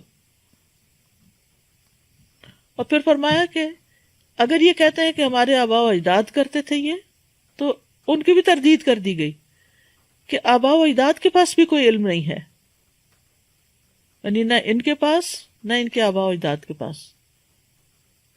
تو ان کا یہ قول کسی علم اور یقین پر مبنی نہیں ہے. کبرت کلمتن تخرج من افواہہم، بہت بڑی بات ہے، یعنی بہت بڑا جھوٹ ہے، بہت بڑی کفریہ بات ہے. تخرج من افواہہم، جو نکل رہی ہے ان کے منہوں سے. یہاں فعل مضارع آیا ہے، یعنی مسلسل یہی بات دہراتے چلے جا رہے ہیں. ایک جنریشن کے بعد دوسری جنریشن اسی چیز کو بار بار ریپیٹ کر رہی ہے. اب یہاں پر لفظ افواہ استعمال ہوا ہے، جو فوہ فاہ فی سے ہے، یعنی فوہ کہتے ہیں منہ کو، یعنی ان کے منہوں سے یہ بات نکل رہی ہے، ان کے دل اور دماغ سے نہیں. کیونکہ جب کوئی بات انسان جس پر غور و فکر کرتا ہے، جس کو پوری طرح انالائز کرتا ہے، اس کو ہر طرح سے جانچتا پرکھتا ہے، تو پھر انسان اس بات کو کرنے سے پہلے سوچتا ہے. لیکن یہ بے سوچے سمجھے یہ بات کر رہے ہیں. کبرت کلمتن تخرج من افواہہم، تو اس سے ایک بہت اہم بات پتہ چلتی ہے کہ بے سوچے سمجھے بات نہیں کرنی چاہیے. صرف ایک کان سے سن کے وہی بات نقل کر دینا، یہ ہمارے دین کا حصہ نہیں ہے، یہ ناپسندیدہ ہے. ہم سب کو بھی یہ سوچنا چاہیے کہ ہماری زبانوں سے کیا نکلتا ہے جو ہم بے سوچے سمجھے کہتے ہیں. کیونکہ بے سوچے سمجھے کوئی بات کہنا جو ہے، یہ اللہ سبحانہ تعالیٰ کے نزدیک بہت ناپسندیدہ. ایک حدیث میں آتا ہے کہ انسان ایک بات منہ سے نکالتا ہے اور اس کی وجہ سے وہ جہنم میں 70 سال کے فاصلے پر جا گرتا ہے. ایک بات بے سوچے سمجھے جس کا اس کو ادراک بھی نہیں ہوتا. تو یہ اسی قسم کی باتیں جو ان کے منہ سے نکل رہی ہیں، بے سوچے سمجھے نکل رہی ہیں، جو اللہ سبحانہ تعالیٰ کی شان میں گستاخی ہے، جو اللہ تعالیٰ کی ذات میں شرک ہے، اس کی صفات میں شرک ہے. تو یہ اللہ تعالیٰ کے نزدیک بہت سخت بات ہے. یہ تو خیر بہت ہی بڑی بات ہے جو شرکیہ بات ہے، لیکن بعض اوقات ہم بے سوچے سمجھے دوسروں کے بارے میں فیصلے کر دیتے ہیں. مثلاً کسی قوم کے بارے میں، امریکنز ایسے ہوتے ہیں، چائنیز ایسے ہوتے ہیں، فلاں ایسا ہے، یہ سلفی ایسا ہے، یہ صوفی ایسے ہیں، یہ مسجد والے سارے ایسے ہیں. یعنی اس قسم کی باتیں جس میں ہو سکتا ہے کہ چند لوگ وہ غلطی کر بھی رہے، لیکن سارے تو نہیں ہوتے. آپ نے تو سب کو ہی بلیم کر دیا، آپ سب کے پیچھے پڑ گئے. مثلاً بعض اوقات کوئی ایک شخص غلط کام کرتا ہے تو پھر آپ سب کو ہی اگر غلط قرار دے رہے ہیں تو آپ ناانصافی کی بات کر رہے ہیں. اسی طرح بہت زیادہ مبالغہ آرائی سے بات کرنا، یہ تو ہے ہی ایسا، یا بے سوچے سمجھے جو منہ سے آئے نکال دینا جذبات میں، غصے میں. تو انسان کو اپنی زبان کی بہت حفاظت کرنے کی ضرورت ہے، کیونکہ بعض اوقات انسان بہت سے نیک عمل بھی کرتا ہے لیکن اس کے ساتھ ساتھ اپنی زبان کا صحیح استعمال نہیں کرتا، جس کی وجہ سے وہ بہت مصیبت میں پڑ جاتا ہے. اور خصوصاً دین کے بارے میں کوئی بات بے سوچے سمجھے نہیں کرنی چاہیے. شیطان انسان کے دل میں وسوسے ڈالتا ہے اور پھر انسان اللہ کے بارے میں بدگمانی کرتا ہے، اس کے رسول کے بارے میں، اس کی کتاب کے بارے میں، ایمان والوں کے بارے میں. تو یہ چیز بھی انتہائی خطرناک ہے. انسان شیطانی وسوسوں کو زبان پر نہ لائے. جب تک وہ ذہن میں رہتے ہیں تو ان پہ پکڑ نہیں، لیکن جب وہ چیزیں انسان یعنی ان پہ یقین کرنے لگتا ہے اور ان کو بیان کرنے لگتا ہے اور ان کو آگے ٹرانسفر کرنے لگتا ہے تو یہ چیز قابل مواخذہ ہو جاتی ہے. تو کبرت کلمتن تخرج من افواہہم، اور جیسے کہ قرآن مجید میں آتا ہے کہ وَأَن تَقُولُوا عَلَى اللَّهِ مَا لَا تَعْلَمُونَ، بہت بڑا گناہ ہے کہ تم اللہ کے بارے میں وہ باتیں کہو جو تم جانتے ہی نہیں، جن کا تمہیں علم ہی نہیں. آپ دیکھیے کہ اگر اپنے آپ کو رکھ کے دیکھیے، کیا آپ کے بارے میں اگر کوئی جھوٹی بات کہے اور اس کو مشہور بھی کر دے اور اس کو ایک سچ کی طرح بنا کے پیش کرے، تو آپ کی کیا کیفیت ہوگی. یعنی انسان سوچے ذرا اپنے بارے میں کہ جب اس کے اوپر جھوٹی کوئی تہمت لگتی ہے یا جھوٹی بات اس کے بارے میں کی جاتی ہے تو وہ سراپا آگ ہو جاتا ہے. سیخ پا جس کو کہتے ہیں، اس کو آگ لگ جاتی ہے کہ میں نے نہ یہ بات کہی، نہ میں نے سوچی، نہ میں نے کسی کو اس کے بارے میں کچھ بتایا، اور یہ بلا وجہ میرے ذمہ لگ رہا ہے. تو اگر کوئی شخص اللہ کے بارے میں جھوٹ کہتا ہے، کیونکہ ان یقولون الا کذبا، نہیں یہ کہہ رہے ہیں مگر جھوٹی. اور جھوٹ کیا ہوتا ہے؟ خلاف حقیقت بات. یہ لوگ جھوٹی بات ہی کر رہے ہیں. تو ہم اپنے بارے میں کوئی بات جھوٹی نہیں سننا چاہتے تو ہم دین کے معاملے میں جھوٹی باتیں کیوں کرتے ہیں؟ تو یاد رکھیے کہ بے سوچے سمجھے کی جانے والی بات جو ہے وہ انسان کو جہنم تک پہنچانے والی ہے. اللہ سبحانہ وتعالی ان سب کی جھوٹی باتوں پر صبر کرتے ہیں اور ان کو پھر بھی کھانے کو رزق دے رہے ہیں، جبکہ اگر ہمارے اوپر کوئی جھوٹا الزام لگائے تو ہم اس کی مدد بند کر دیں. حضرت ابوبکر جیسے رضی اللہ عنہ جیسے مخلص ترین انسان کو، جو ہر نیکی اللہ ہی کے لیے خالص کرتے تھے، جب انہیں پتہ چلا کہ ان کے بھتیجے نے ان کی بیٹی کے اوپر الزام لگا دیا، یا الزام لگانے والوں میں وہ شامل ہو گیا، تو چونکہ وہ ان کا وظیفہ دیتے تھے تو فوراً کہنے لگے کہ آج کے بعد میں اس کی مالی مدد نہیں کروں گا. لیکن اللہ سبحانہ وتعالیٰ نے ان کو بھی تلقین کی کہ ٹھیک ہے جو بھی ہے، لیکن اہل الفضل جن کو اللہ نے مال دے رکھا ہے، جن کو اللہ نے عطا کر رکھا ہے، وہ کسی اور کو دینے سے کترائے نہیں یا قسم نہ کھائیں کہ وہ اوروں کو نہیں دیں گے. یعنی جو ضرورت اوروں کو نہیں، جو مسکین اور یتیم اور فی سبیل اللہ ہجرت کر کے آئے ان پہ خرچ نہیں کریں گے. تو اس کے بعد حضرت ابوبکر کے بارے میں آتا ہے کہ انہوں نے وہ وظیفہ دگنا کر دیا تھا. ان یقولون الا کذبا، نہیں کہتے مگر یہ جھوٹی بات. تو اس جھوٹ کے پیچھے نہیں جانا چاہیے کیونکہ اس میں کوئی دلیل نہیں. اور جھوٹ کیا ہوتا ہے؟ الخبر المخالف للواقع، یعنی جان بوجھ کے ہو یا انجانے میں ہو، حقیقت کے برخلاف خبر دینا.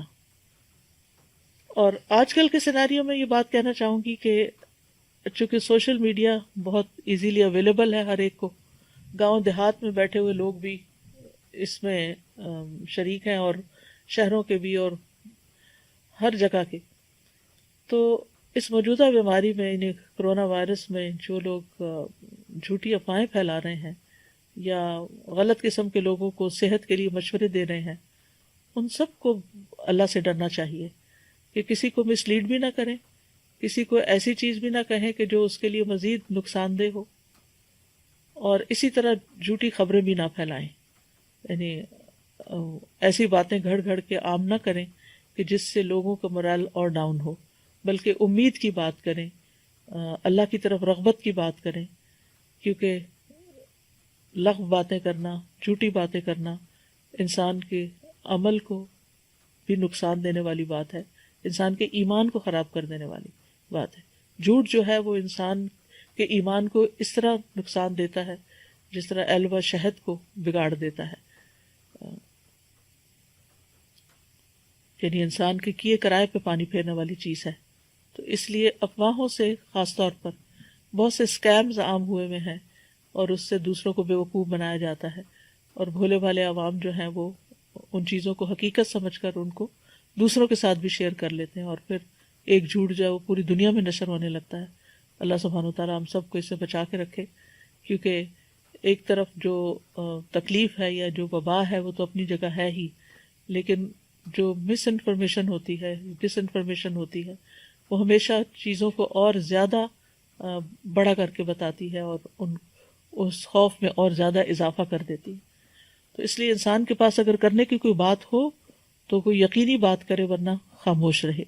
کبھی کسی لیڈر کے بارے میں افواہ پھیلا دینا، کبھی کسی قوم کے بارے میں افواہ پھیلا دینا، تو ان افواہوں سے پرہیز کرنے کی ضرورت ہے. نیکسٹ آیت ہے فَلَعَلَّكَ بَاخِعٌ نَفْسَكَ عَلَىٰ آثَارِهِمْ إِن لَّمْ يُؤْمِنُوا بِهَٰذَا الْحَدِيثِ أَسَفًا، پس شاید آپ اپنی جان ان کے پیچھے غم سے ہلاک کر لینے والے ہیں اگر وہ اس بات پر ایمان نہ لائے. یہاں نبی صلی اللہ علیہ وسلم کے جذبات کا اظہار کیا جا رہا ہے کہ آپ قریش کے ایمان لانے کی انتہائی شدید خواہش رکھتے تھے اور ان کے اعراض اور گریز سے آپ کو سخت تکلیف ہوتی تھی. تو آپ کی اسی کیفیت کا یہاں پر ذکر کیا گیا ہے. نبی صلی اللہ علیہ وسلم جہان والوں کے لیے رحمت بنا کر بھیجے گئے تھے اور آپ کا ہم و غم یہی ہوتا تھا کہ لوگ ہدایت پا جائیں. تو یہاں پر لفظ استعمال ہوا ہے باخون. یہ فلعل کا معنی جو ہے لعل کا یعنی شاید کہ یہ اندیشہ ہے کہ باخون ہلاک کرنے والے ہیں. بخا کا لفظ جو ہے یہ استعمال ہوتا ہے جب انسان غم کی وجہ سے ہلاک ہو. ڈائی فرام ڈپریشن، کہ انسان کسی چیز کا ایسا غم دل کو لگا لے کہ سروائیو بھی نہ کر سکے. نفس کا اپنی جان کو، آپ اپنی جان کو ہلاک کر دینے والے ہیں. علی آثارہم، آثار اثر کی جمع ہے، نشانی، علامت قدم. یعنی جب وہ چلے جاتے ہیں آپ کا انکار کر کے تو آپ ان کے پیچھے یعنی ان کے انکار کے بعد آپ اپنے آپ کو غم لگا لیتے ہیں کہ انہوں نے انکار کیوں کیا. اس لیے نہیں کہ آپ کی بات کو جھٹلایا گیا. دیکھیے ہم غم کیوں کرتے ہیں. مثلاً اگر ہم کسی کو کوئی بات بتاتے ہیں اور وہ نہیں مانتا تو ہمیں اپنی بے عزتی محسوس ہوتی ہے، ہمیں اس کا غم لگتا ہے کہ ہمارے ساتھ کسی نے کیا کیا. لیکن آپ کا غم یہ نہیں تھا کہ میرے ساتھ کیا کر رہے ہیں یہ، آپ کا غم یہ تھا کہ یہ اپنے ساتھ کیا کر رہے ہیں، اپنے اوپر کتنا ظلم کر رہے ہیں، کہ ان کو اگر انہوں نے ہدایت نہ پائی، ان لم یؤمنوا بہذا الحدیث، اگر یہ اس حدیث یعنی اس قرآن پر ایمان نہیں لائے تو پھر ان کا بنے گا کیا، ان کا انجام کیا ہوگا، نتیجہ کیا نکلے گا. اور اسفا کا مطلب ہے افسوس کر کر کے. اسف کا لفظ جو ہے انتہائی غم اور غصے دونوں کے لیے استعمال ہوتا ہے. مثلاً کسی دوست کے اس کو تنہا چھوڑ کر چلے جانے پر جو افسوس ہوتا ہے، مثلاً کوئی کسی کو چیٹ کر لے، کوئی کسی کو چھوڑ کے چلا جائے اور وہ اس کے فراق پہ صبر نہ کر سکے. مثلاً کوئی شوہر اپنی بیوی کو چھوڑ دے، طلاق دے دے، اور بیوی اس غم میں گھل گھل کر اپنے آپ کو ختم کر لے، اس کے لیے زندگی کی ساری نعمتیں اور ساری عیش و عشرت جو ہے وہ ختم ہو کے رہ جائے، تو اس کیفیت کے لیے بھی اسف کا لفظ استعمال ہوتا ہے. اور اسی طرح کسی کے ناروا سلوک پر جو انسان کو غصہ آتا ہے اس کے لیے بھی اسف کا استعمال ہوتا ہے. تو چونکہ قریش میں آپ کے اہل خاندان بھی تھے، وہ سب آپ کے اہل وطن بھی تھے، تو ان کا اعراض اور ان کی بے رخی جو تھی وہ آپ کے لیے تکلیف کا باعث تھی. تو آپ کی اس حالت کو اس سے تشبیہ دی گئی ہے کہ جیسے کسی کے عزیز پیارے نے اس کو چھوڑ دیا تو وہ غم سے ہلاک ہو رہا ہے. تو آپ کے ان کے دین کو قبول نہ کرنے کی وجہ سے، کیونکہ قرآن نے واضح کہہ دیا آپ کا غم کس وجہ سے، ان لم یؤمنوا بہذا الحدیث، کہ اس بات کو، اس قرآن کو نہ ماننے کی وجہ سے آپ اس غم کا شکار ہیں. قرآن مجید میں کئی اور جگہ پر بھی نبی صلی اللہ علیہ وسلم کو تسلی دی گئی اور آپ کو کہا گیا کہ آپ غم نہ کریں. مثلا سورۃ فاطر میں آتا ہے فَلَا تَذْهَبْ نَفْسُكَ عَلَيْهِمْ حَسَرَاتٍ، سو آپ کی جان ان پر حسرتوں کی وجہ سے نہ جاتی رہے. سورۃ شعراء میں آتا ہے لَعَلَّكَ بَاخِعٌ نَفْسَكَ أَلَّا يَكُونُوا مُؤْمِنِينَ، شاید آپ اپنے آپ کو ہلاک کر ڈالیں گے کہ وہ ایمان نہیں لانے والے. سورۃ الحجر میں آتا ہے وَلَا تَحْزَنْ عَلَيْهِمْ، ان پر غم نہ کرو. المائدہ میں آتا ہے فَلَا تَأْسَ عَلَى الْقَوْمِ الْكَافِرِينَ، کافر قوم پر تم افسوس نہ کرو. فَإِنَّمَا عَلَيْكَ الْبَلَاغُ، سورۃ الرعد میں آتا ہے فَإِنَّمَا عَلَيْكَ الْبَلَاغُ، آپ پر تو پہنچا دینے کی ذمہ داری ہے.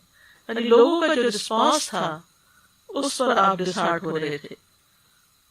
لیکن آپ دیکھیے کہ ہم لوگوں کے غم کیا ہوتے ہیں، ہم کس بات پر ہلاک ہوتے رہتے ہیں یا اپنے آپ کو کرتے ہیں. جب لوگ ہمارا حق ہمیں نہ دیں، لوگ ہمارے ساتھ بدسلوکی کریں، لوگ بد اخلاقی برتیں، تو ایسے میں ہمیں غصہ بھی آتا ہے، ہمیں افسوس بھی ہوتا ہے. اور بعض لوگ تو یہاں تک کرتے ہیں کہ اپنے آپ کو کٹ کر لیتے ہیں، زخمی کر لیتے ہیں، اپنے بال نوچتے ہیں، ٹکرے مارتے ہیں. بعض اوقات بچوں کو بھی آپ نے دیکھا ہوگا کہ صرف دنیا کی چھوٹی چھوٹی چیزوں کی، کسی کھیل کھلونے کی وجہ سے یا کسی بچے کی زیادتی کی وجہ سے جو کھیلتے ہوئے اس کے اوپر کر لیتا ہے، یا اور اسی طرح کی چیزوں کی بنا پر وہ اتنا روتے چیختے چلاتے ہیں کہ اپنے آپ کو زخمی کر لیتے ہیں.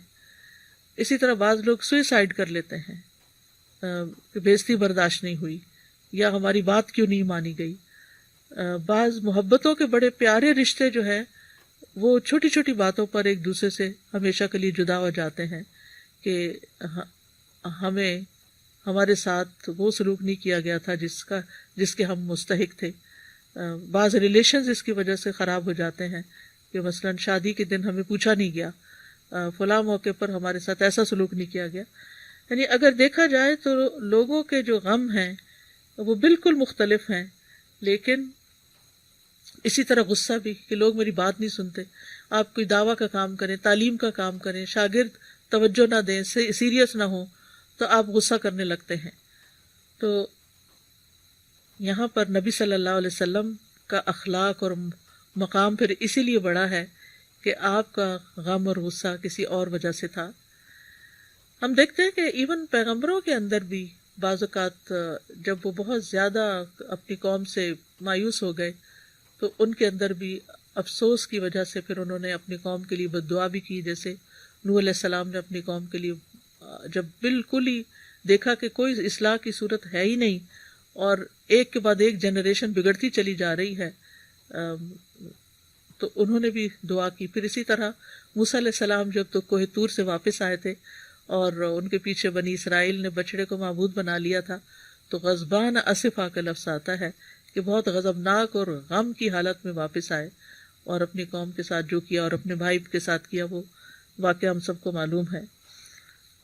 اصل میں بات یہ ہے کہ ہم جلد تبدیلی چاہتے ہیں، جلد اپنی بات منوانا چاہتے ہیں، جلد اپنے آپ کو ریکگنائز کرنا چاہتے ہیں، کروانا چاہتے ہیں. تو یہ چیزیں ہمارے اندر فرسٹریشن پیدا کرتی ہیں، غم اور غصہ پیدا کرتی ہیں. تو ہمیں ان سب چیزوں کا رسپانس کس طرح دینا چاہیے؟ صبر کے ساتھ دینا چاہیے اور نبی صلی اللہ علیہ وسلم کے طریقے سے سبق سیکھنا چاہیے. لیکن نبی صلی اللہ علیہ وسلم کو اللہ سبحانہ وتعالیٰ نے تسلی دی کہ اگر یہ نہیں مانتے تو پھر یہ انہی کا قصور ہے اور آپ اپنے آپ کو نہ گھلائیں، آپ اپنے آپ کو پریشان نہ کریں. آپ کی انما انت، ایک اور جگہ پر آتا ہے انما انت مذکر لست علیہم بمسیطر، آپ کا کام تو بس نصیحت کرنا ہے، آپ ان کے اوپر داروغہ بنا کر نہیں بھیجے گئے.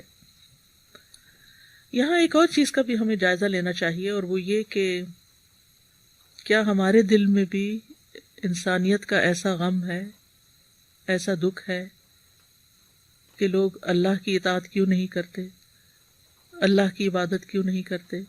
ہم اپنی اولاد کو دیکھیں، اگر ہمارے بچے نماز نہیں پڑھتے تو ہمارا کتنا غم ہوتا ہے، اور اگر ہمارے بچے اسکول میں فیل ہو جاتے ہیں تو ہمارے غم کا حال کیا ہوتا ہے. ہمارے غم غم دنیا بن چکے ہیں، ہمارے غم غم آخرت نہیں ہے. اور وہ شخص اتنا ہی زیادہ ہرٹ ہوتا رہتا ہے جو دنیا کی چیزوں پر غم کرتا ہے.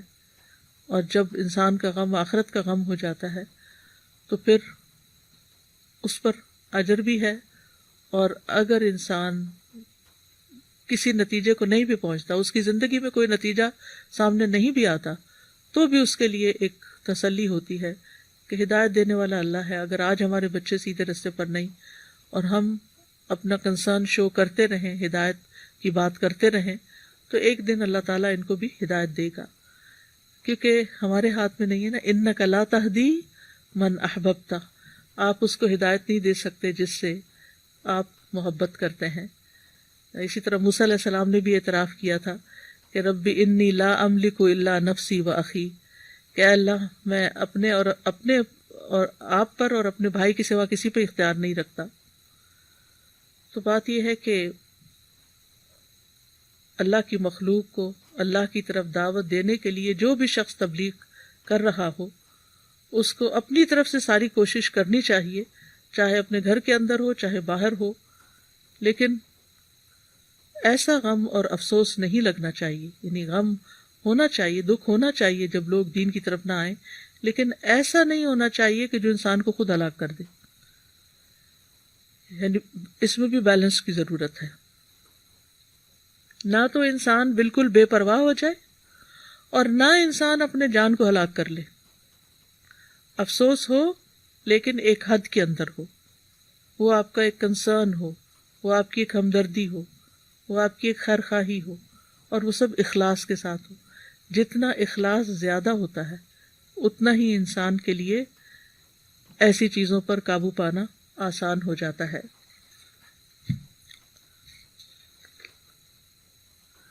امام شافعی کہا کرتے تھے کہ مجھ سے کوئی میرا سارا علم بھی لے لے اور مجھے بالکل اس میں اکنالج نہ کرے اور میرا کوئی ذکر بھی نہ کرے تو بھی مجھے کوئی افسوس نہیں ہوگا، لیکن لے کوئی.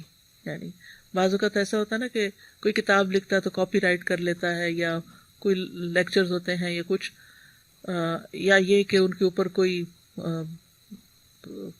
قیمت رکھ دی جاتی ہے.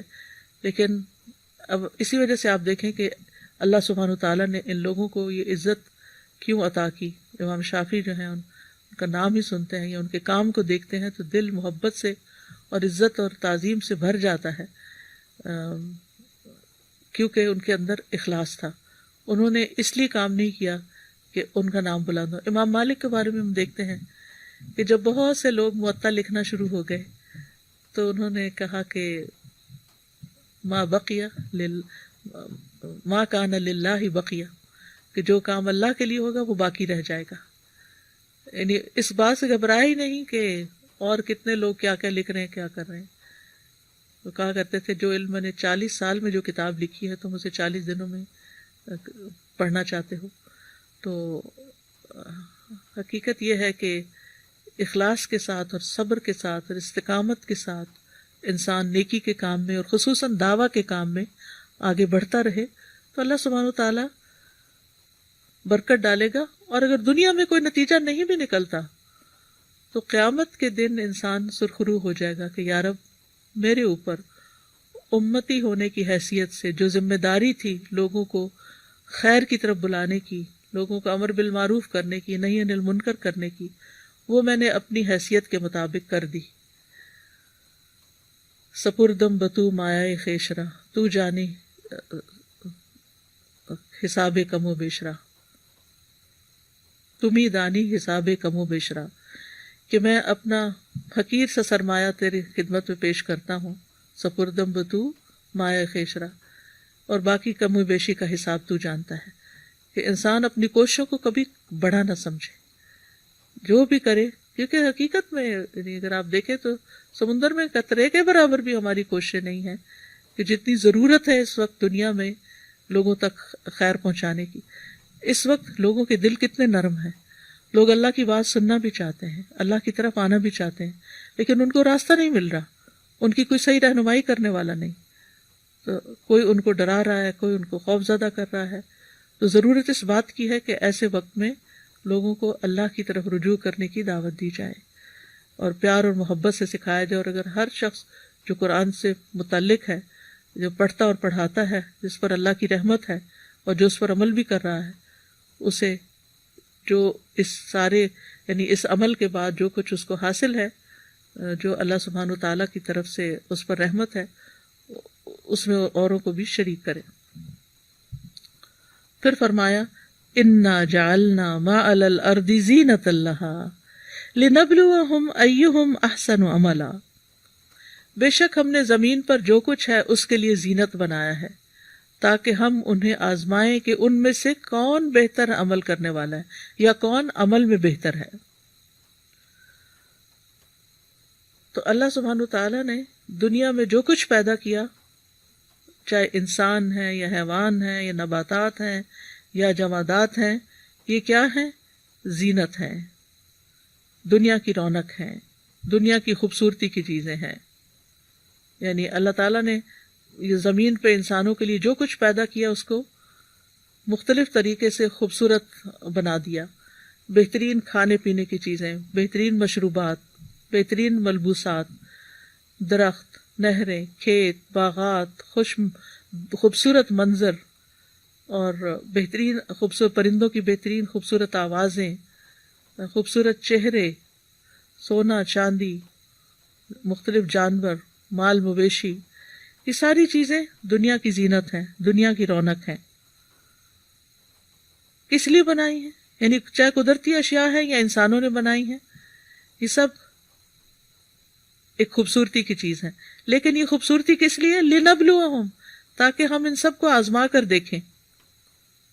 اور زینت اللہ ہا کی ضمیر جو وہ زمین کی طرف جا رہی کہ یہ زمین کی رونق ہے، لیکن کس لیے؟ لِنَبْلُوَهُمْ، تاکہ ہم ان انسانوں کو آزما کر دیکھیں۔ یعنی آزمائش سب کی ہے، سب کی، کوئی گورا ہے، کالا ہے، کوئی کسی بھی کانٹیننٹ کا رہنے والا ہے، مرد ہے یا عورت ہے، سب کا امتحان ہو رہا ہے۔ کس بات کا امتحان ہے؟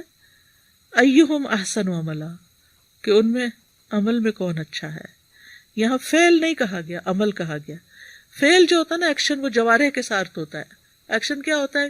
ایک چیز کو ایک جگہ سے اٹھا کے دوسری جگہ لے جانا، مثلا یہ ایک فعل ہے۔ لیکن عمل جو ہوتا ہے وہ صرف جوارح سے نہیں ہوتا، دل سے بھی ہوتا ہے، اس میں دل بھی شامل ہوتا ہے۔ تو گویا احسن عمل میں دل کی سوچ بھی شامل ہے، آپ کی نیتیں بھی شامل ہے، آپ کی زبان سے جو کچھ نکلتا ہے وہ بھی شامل ہے، اور آپ کے عمل میں جو کچھ ہے وہ بھی شامل ہے۔ تو امتحان دراصل یہ ہے کہ اس رونق کے اندر کون اچھے کاموں پر توجہ دیتا ہے۔ اس کا یہ مطلب نہیں کہ اس رونق کو چھوڑ دینا چاہیے یا اس زینت کو ڈسڈین کر دینا چاہیے اور اس سے کنارہ کش ہو جانا چاہیے، نہیں، اس اپنی ضرورت بھر اس سے فائدہ اٹھانا چاہیے، کیونکہ اللہ سبحانہ وتعالیٰ نے جو بھی پیدا کیا ہے وہ انسان کے فائدے کے لیے پیدا کیا ہے، اور اللہ سبحانہ وتعالیٰ خوبصورت ہے اور خوبصورتی کو پسند کرتا ہے۔ ان اللہ جمیل یحب الجمال، تو اسی لیے اللہ تعالیٰ نے ان چیزوں میں والخیل والبغار والحمیر لترکبوها وزینہ، گھوڑے، خچر اور گدھے سواری کے لیے بھی پیدا کیا اور زینت کے لیے بھی پیدا کی۔ یعنی اللہ نے صرف کام کے لیے نہیں ان کو بنایا، ان کے اندر بھی ایک حسن رکھا ہے۔ اسی طرح المال والبنون زینت الحیات الدنیا، مال اور بیٹے بھی دنیا کی زندگی کی زینت ہے، رونق ہے۔ اور اسی طرح مویشیوں کا چرانا، بھیڑ بکریوں کا لے جانا، وَلَكُمْ فِيهَا جَمَالٌ حِينَ تُرِيحُونَ وَحِينَ تَسْرَحُونَ، تمہارے لیے اس میں خوبصورتی ہے جب تم صبح کے وقت ان کو چرانے لے جاتے ہو اور وہ شام کو لے آتے ہو۔ لیکن ساتھ ہی انسان کا کڑا امتحان ہے۔ رسول اللہ صلی اللہ علیہ وسلم نے فرمایا، کوئی شک نہیں کہ دنیا سرسبز و شیریں ہے، اور اللہ تم کو پچھلوں کا جانشین اس دنیا میں بنائے گا اور دیکھے گا کہ تم عمل کیسے کرتے ہو۔ تو اصل میں ہمارے اعمال کا حساب ہے کہ ہم عمل کیسے کرتے ہیں۔ یعنی آزمائش کس چیز کی ہے؟ کہ ان سب چیزوں کے اندر رہتے ہوئے ہمارا طرز عمل کیا ہے، ہم کس طرح کی زندگی گزارتے ہیں۔ تو یہاں پر کثرت عمل کی بات نہیں کی گئی، احسن عمل کا مطالبہ کیا گیا ہے۔ یعنی یہ نہیں کہا گیا کہ کوئی کس کے عمل بہت زیادہ ہیں۔ ہو سکتا ہے ایک شخص 2 رکعت پڑھے جو دوسرے کی 200 رکعتوں پہ بھاری ہو اپنے خشوع و خضوع کی وجہ سے۔ بعض اوقات ہم ہر خانہ پوری کرے جاتے ہیں، ٹھیک ہے، تہجد ہو گئے، فجر ہو گئی، اشراق ہو گئے، یہ بھی ہو گیا، ٹک ٹک ٹک، یہ سب ہو گیا، لیکن یہ نہیں دیکھتے کہ اس کی کوالٹی کیسے ہے۔ ہم کوانٹٹی پہ زیادہ جاتے ہیں کہ کس کا کام زیادہ ہے، کس کا نام زیادہ ہے، نہیں، کس کا اخلاص زیادہ ہے اور کس کا طریقہ درست ہے۔ تو بہرحال اس آیت میں ہمیں زندگی کا مقصد بھی بتا دیا گیا، جیسے سورۃ الملک کی آیت میں بھی آتا ہے، الذی خلق الموت والحیات لیبلوکم ایکم احسن عملا وہو العزیز الغفور، وہ ذات جس نے موت اور زندگی کو پیدا کیا تاکہ تمہیں آزمائے کہ تم میں سے کون عمل میں زیادہ اچھا ہے، اور وہی سب پہ غالب بے حد بخشنے والا ہے۔ تو دنیا جو ہے یہ دارالعمل ہے، کام کی جگہ ہے۔ علی ابن ابی طالب کہتے ہیں کہ دنیا پیٹ پھیرنے والی ہے اور آخرت سامنے سے آ رہی ہے۔ انسانوں میں دنیا اور آخرت دونوں کے چاہنے والے ہیں، بس تم آخرت کے چاہنے والے بنو اور دنیا کے چاہنے والے نہ بنو۔ آج تو عمل کا وقت ہے، حساب نہیں، کل حساب ہوگا اور عمل کا وقت باقی نہیں رہے گا۔ پھر یہ بھی یاد رکھنا چاہیے کہ اچھے کام کرنے والوں کے لیے جو اللہ سبحانہ تعالیٰ نے اجر بتایا ہے، یعنی صرف آسن عمل ہی نہیں بلکہ آسن عمل کی جزا بھی بتائی ہے دوسری جگہ پر، تو وہ دنیا اور آخرت دونوں میں ملتی ہے انسان کو.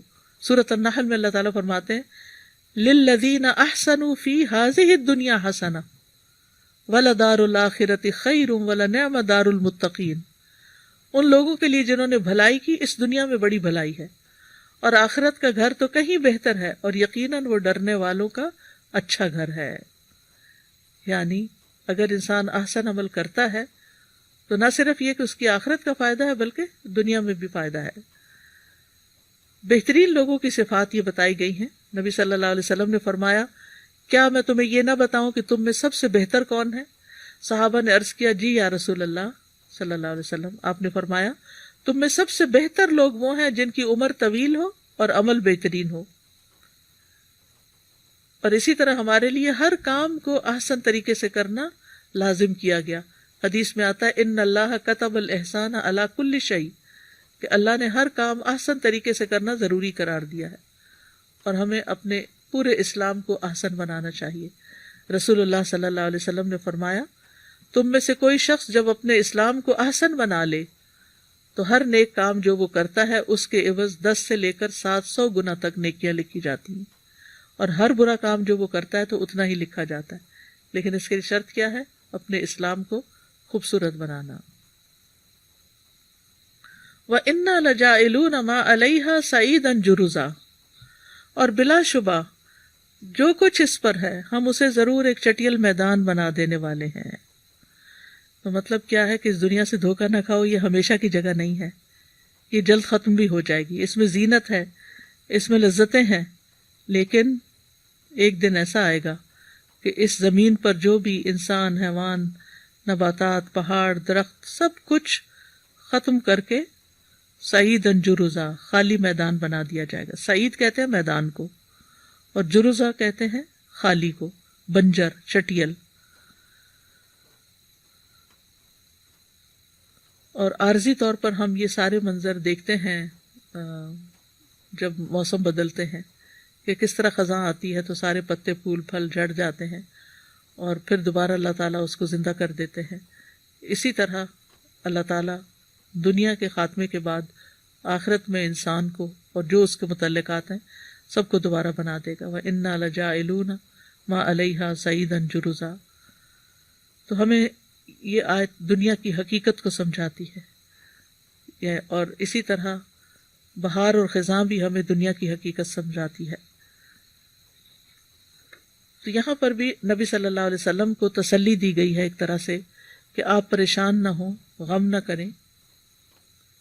اس دنیا کی جن لذتوں کی وجہ سے، خواہشات کی وجہ سے کفار آپ سے عداوت رکھتے ہیں کہ آپ ہمیں ایسا دین دے رہے ہیں کہ جس میں ہمیں بہت سی چیزیں چھوڑنی پڑیں گی، تو وہ دنیا تو بہرحال جلد ختم ہو جائے گی اور سب کو ہمارے پاس لوٹ کے آنا ہے، پھر ہم انہیں ان کے اعمال کا بدلہ دیں گے. تو دنیا کی زندگی جو ہے یہ محض دھوکے کا سامان ہے. وَمَا الْحَيَاةُ الدُّنْيَا إِلَّا مَتَاعُ الْغُرُورِ. دھوکہ کیا ہوتا ہے کہ انسان کسی کے وعدے پہ اعتبار کر لیتا ہے، کسی چیز کی حقیقت کچھ اور سمجھتا ہے اور اصل میں وہ ہوتی کچھ اور ہے. اسی طرح دنیا قلیل ہے، تھوڑی ہے، آخرت کے مقابلے میں اس کی کوئی حقیقت نہیں، مچھر کے پر برابر بھی نہیں، یا انگلی دریا میں ڈال کے جو پانی نکلتا ہے اس کے برابر بھی نہیں. پھر یہ کہ دنیا کی ہر چیز کو زوال ہے. نبی صلی اللہ علیہ وسلم نے فرمایا اللہ پر حق ہے، دنیا میں جو چیز بھی بلند ہوتی ہے اسے وہ زوال دیتا ہے. اور آج کی دنیا میں آپ دیکھیں کہ ایک وائرس کی وجہ سے بڑے چھوٹے سب ایک ہو گئے ہیں. دنیا کتنی بھی عمدہ ہو لیکن اس کا انجام جو ہے وہ بہرحال کٹی کھیتی کی طرح ہی ہے.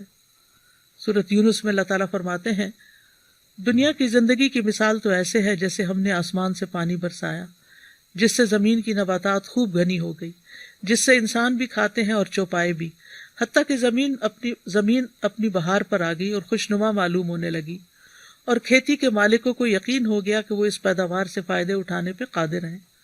تو یکا یک رات کو یا دن کو ہمارا حکم آ پہنچا تو ہم نے اس کو کٹی ہوئی کھیتی کی طرح بنا دیا، جیسے کل وہاں کچھ تھا ہی نہیں۔ اسی طرح ہم اپنی آیات ان لوگوں کے لیے تفصیل سے بیان کرتے ہیں جو کچھ غور و فکر کرتے ہیں۔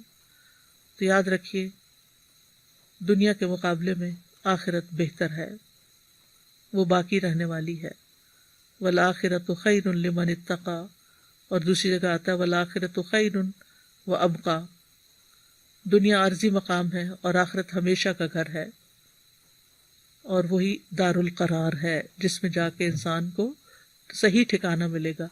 انما هذه الحیات الدنیا متاع وان الآخرۃ ہی دار القرار۔